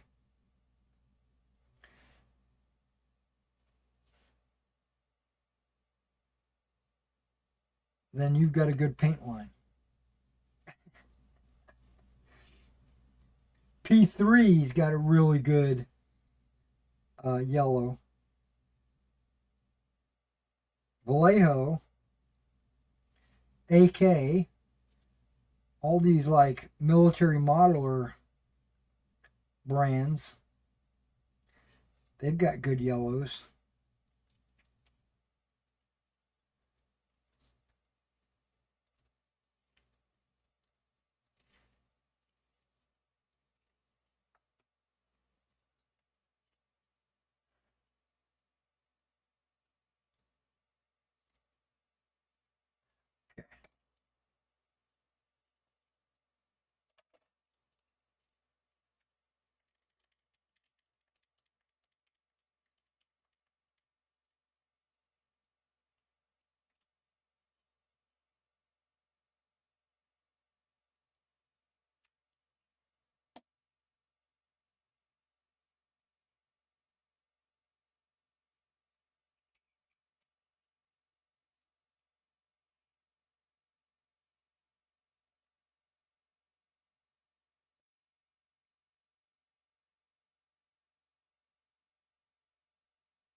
I don't even know if I'm on camera, but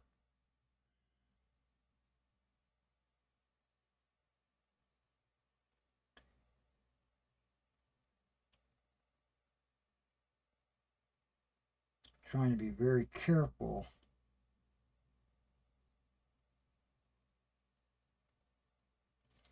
not to go past the line.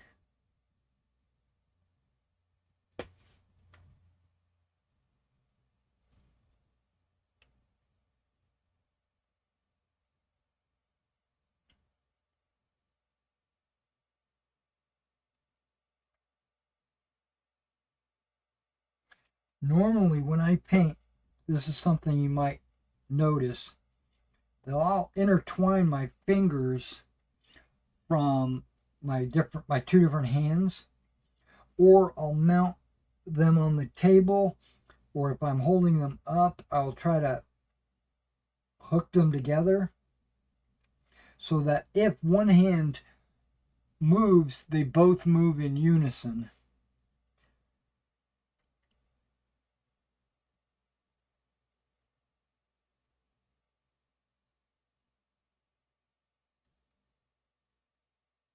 So they don't so I don't go, you know, like this and mess something up because they're hooked together. But with these gloves, I've noticed they're a little slippery sometimes. My fingers sometimes slip. So I have to be conscious of that and be very aware.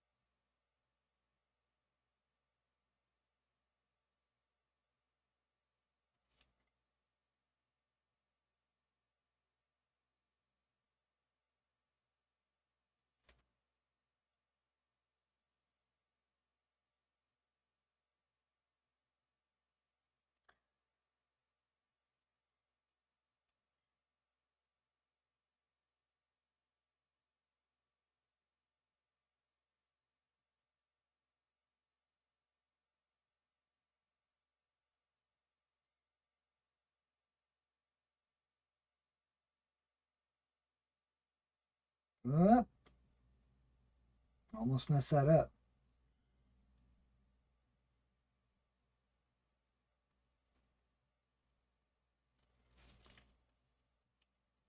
Okay. I know there's windows on that, but I just want to make sure I get these top windowsill. What do they call it? Not a windowsill. They call it something. I can't remember what it's called. There's a term for it. The wood that's just under your roof.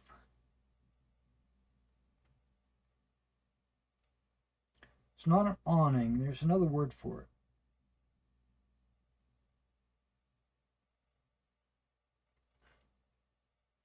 Bunting? No, I don't think it's bunting.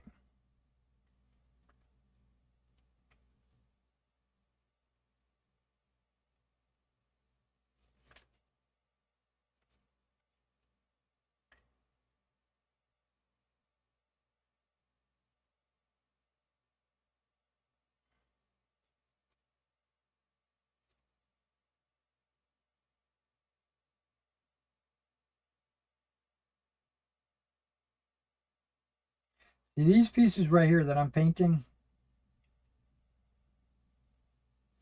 the windows not so well. Yeah, the windows, even the windows would be like really hard to paint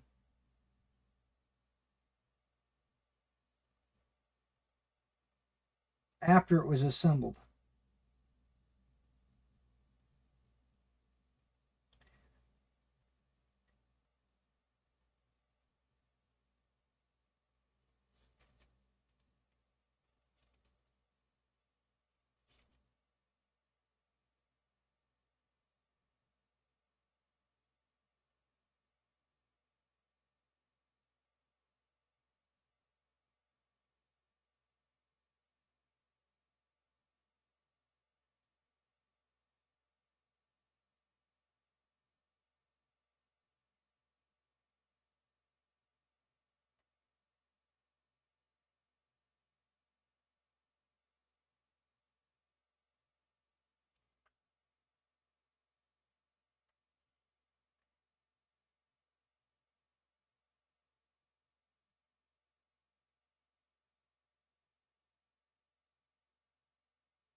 awning? No, it's not an awning. It's something else.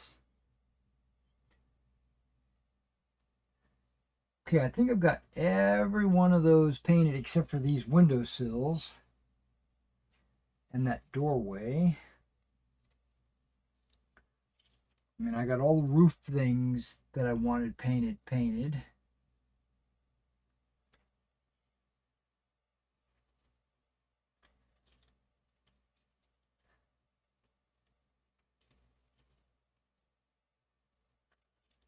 Yeah, I don't want to mess anything up by grabbing the wrong thing, so.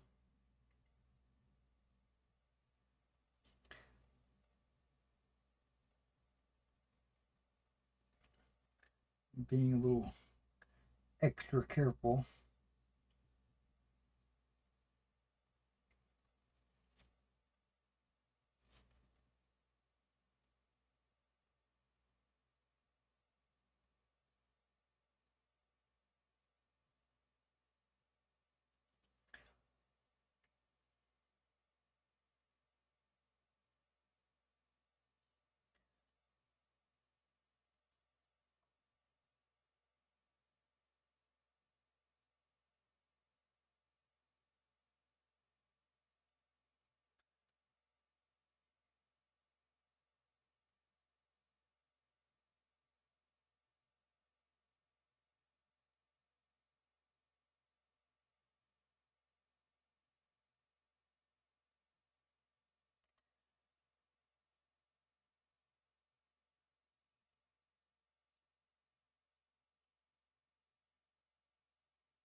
Yeah, this brush has got some bent bristles at the very tip. I'm using those to my advantage to get into the corners.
Ooh, I could sense that my hand was about to slip.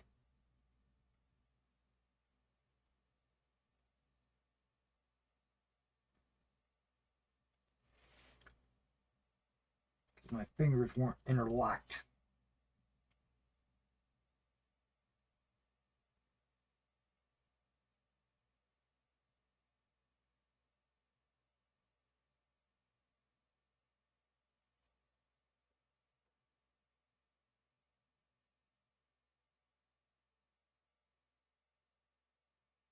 Yep. Now my stomach is telling me, Derek, you've been streaming for 2 hours.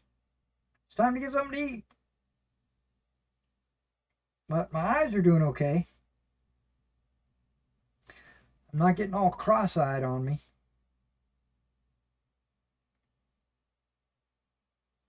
So I'll finish the white and then we'll call it.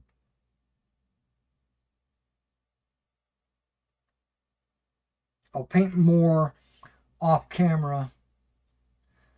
Um,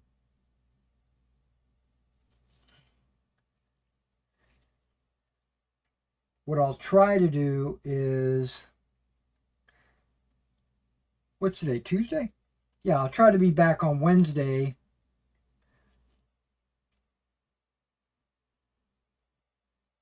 with more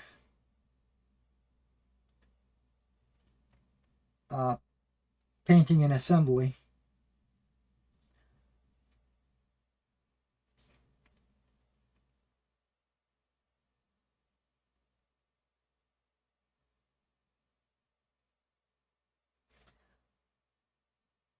I'll probably get everything that I'm going to paint painted tonight or today,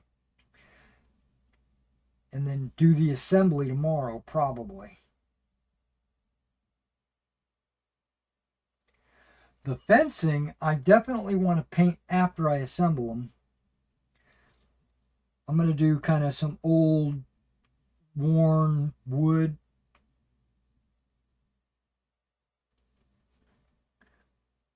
It's going to be old wood.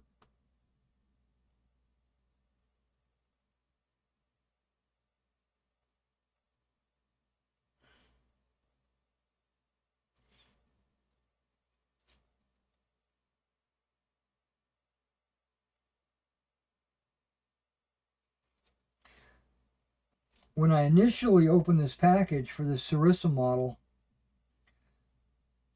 my initial thought was they're using cheaper MDF. It's much thinner and more flimsy. And then I realized that this model, the way they made this model, is that like the windowsills and the door frame and stuff like that is on one layer of MDF, and the actual door or the window itself is on another layer of MDF, and you glue them together, so it's basically double thickness.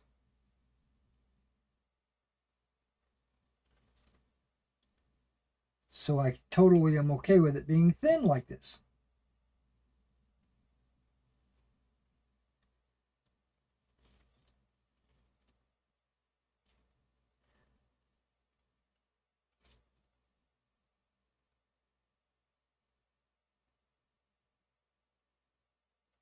Okay. Got all the windows, all the doors. Okay, good deal. Got 3 more windows.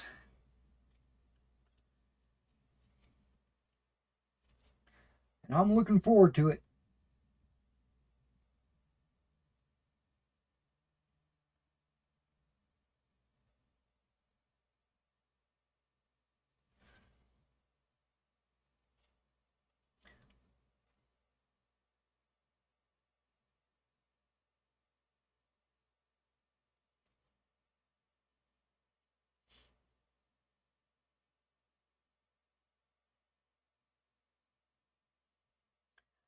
And before I end the stream, I'll be sure to answer whatever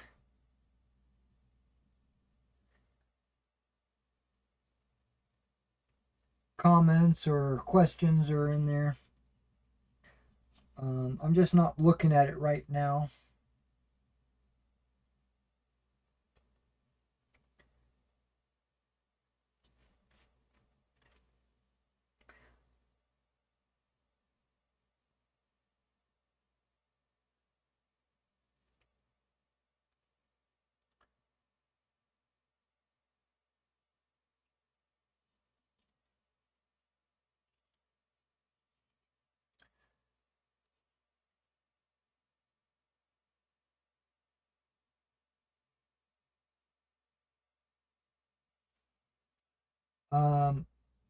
I just thought of this, so it wasn't like on my mind, but that guy that does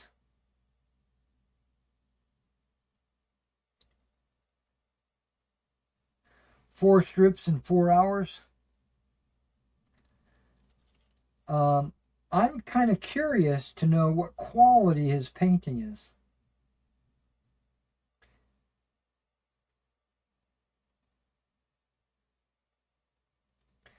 Because I could do 4 strips in 4 hours,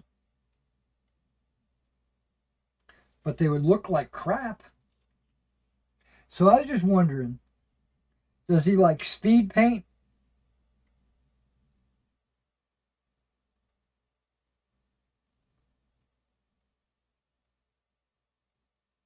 What I'm trying to say is, does he use speed paints? Because if he does, then I don't need to know anything else. They're going to look like crap.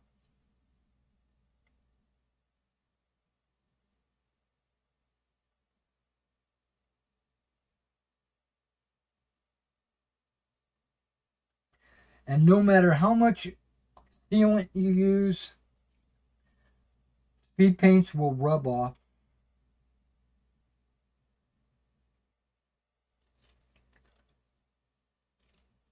You play 3 or 4 games, you're going to have your paint rubbed off.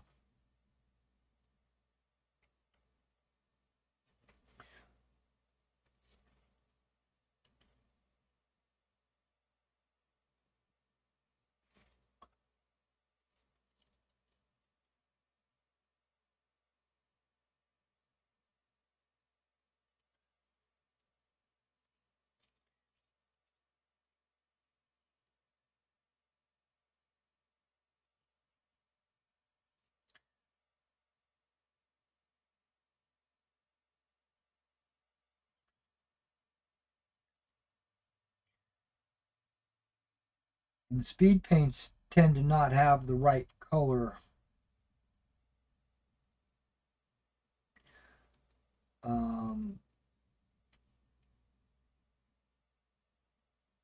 Yeah, they tend not to be the right color. They tend to be primary colors.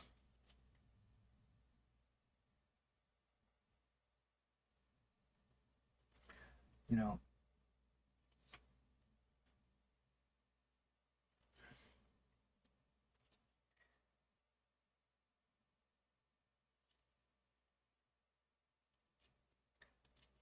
But if not, if he's actually legitimately a good painter and he's painting with real paint,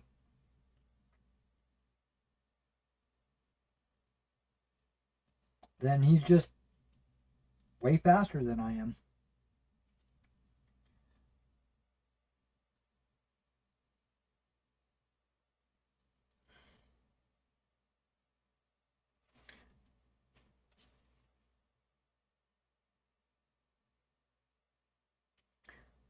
Okay, nope. I was going to say that's the end.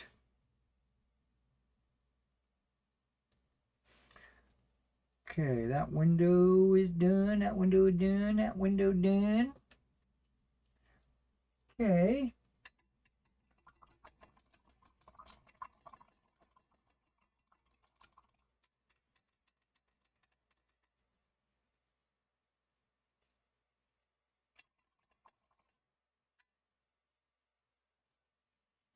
Now I'm going to use a brown on these doors, but the brown is going to be just a slightly different pigment than the rest of the wood. Um, I don't know. I don't want it to be darker. I kind of want it to be redder. This cavalry brown, I'm really digging. Yep, we're gonna do cavalry brown.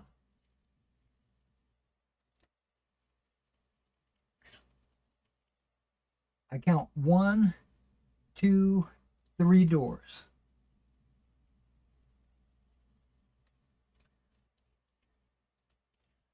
1, 2, 3 doorways. Okay, good.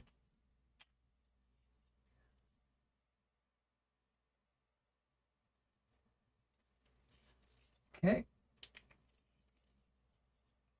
So it's kind of a reddish brown, but I'm going to add water so it'll blend with the brown that's already primed.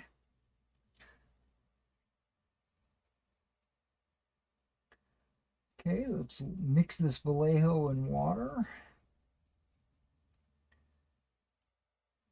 I think we're good to go. And just like the windows,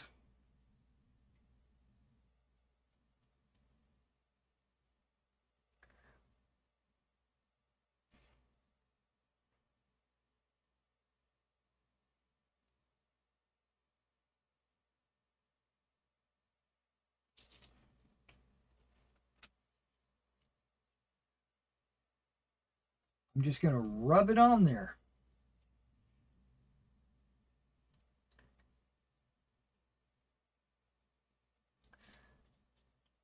And it should blend.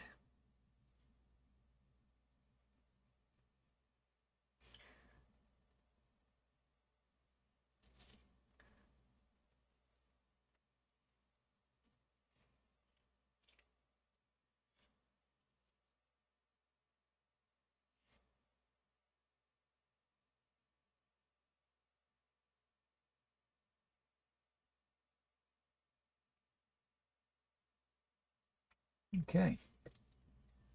That was easy enough.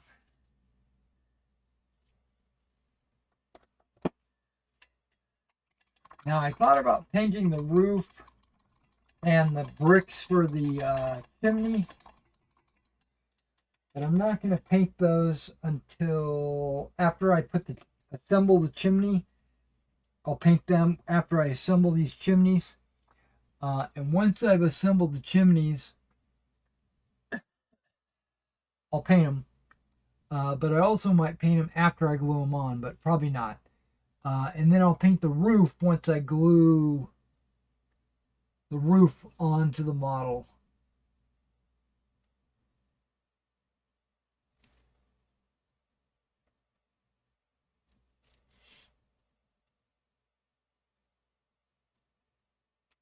Yeah, the window frames, I'm going to paint those as well. Maybe silver. That's what it's showing here. It's showing like silver. And it's showing the windows are gray. So maybe the window panes that are. But I was going to do the panes in silver. I'm going to do the panes in silver. I'm going to leave it the way I initially planned it. Because that means that, to me, it looks more reflective, more glassy. All right, guys, let me finish up the chats. And then we'll call it for the day. I'll go get me something to eat. And once I do that, then I'll come back and I'll work a little bit more on this. But again, we'll probably do assembly tomorrow.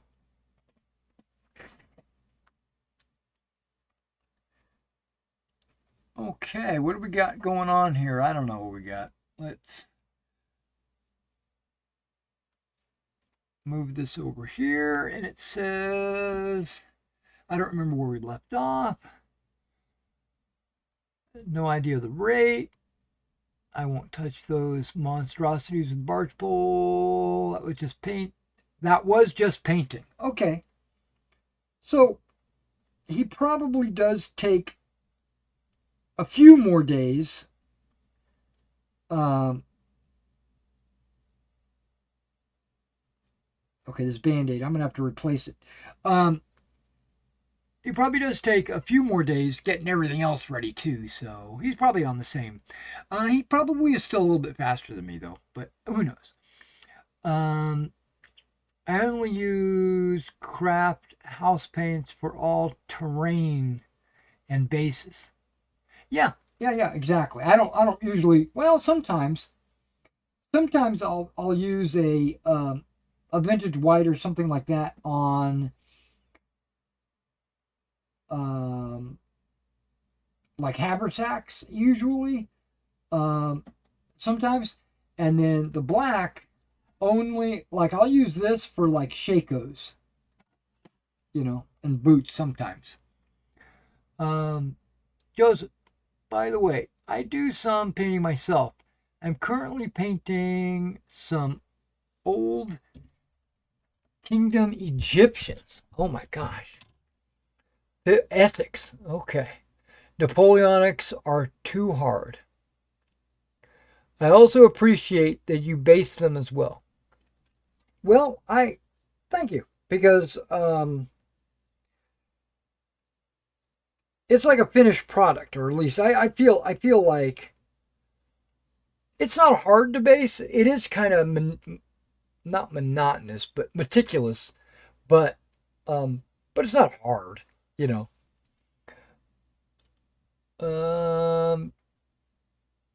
Barnes.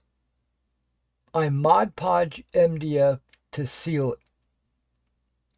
Yeah, Mod Podge. I have a whole tub of Mod Podge. So you don't prime it with a spray primer. You kind of seal it first, and then paint it. I get you. I get that. That definitely works. Can I ask what the barn is for? What game? Yeah. Taterniak. If I'm saying it right. It's a Sarissa precision model. It's a barn. It came out of a Warlord Games set called Guts and Glory for American Civil War. Their set is an epic scale, which is 13.5 millimeter, but they provide 15 millimeter buildings. It's a commission that I'm working on for a customer because I personally don't play epic scale. I personally play 15 millimeter.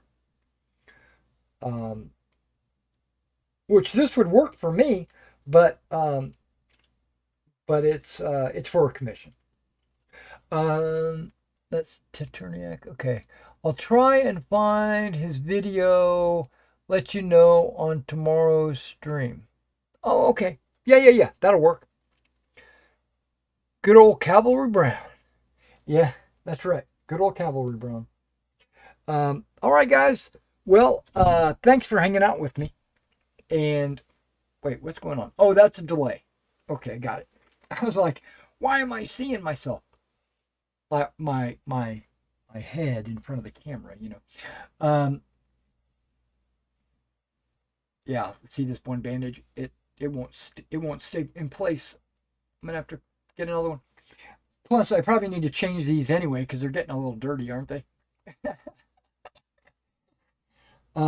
Yeah, I'll do assembly tomorrow. I might assemble the fences because I need to paint them an old wood or whatever it's called.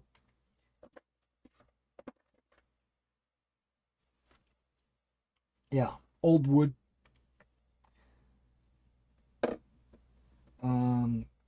But the rest of it is pretty much ready for assembly anyway.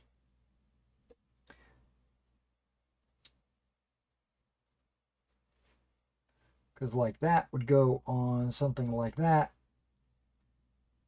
Something like that.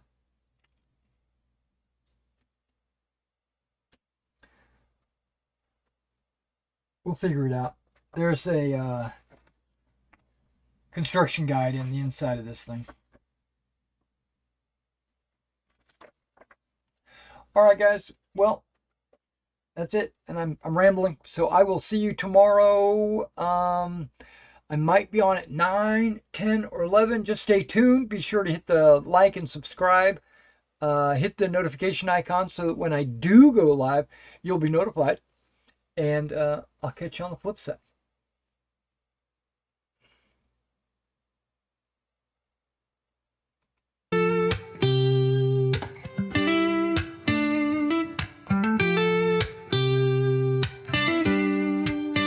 Tiny soldiers on a grand paper plane, rolling dice to echo cannon's refrain. Kingdoms rise within this tabletop dust. In strategy and chaos we place our trust. The generals lean with a calculating stare. Hands of fate guide moves with a flare. Tiny hills climb where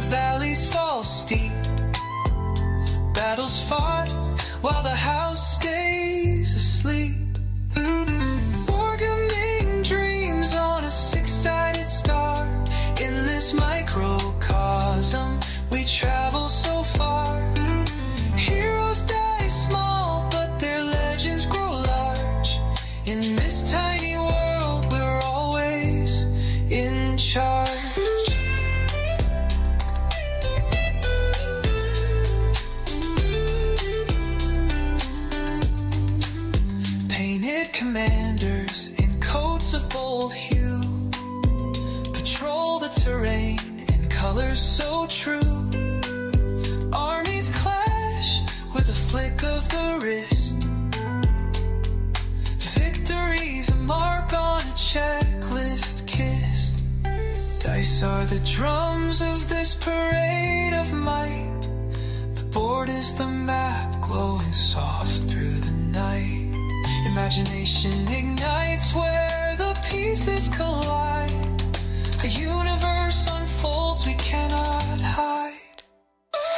100 battles fought in one single room. Victories blazing, entropy and gloom.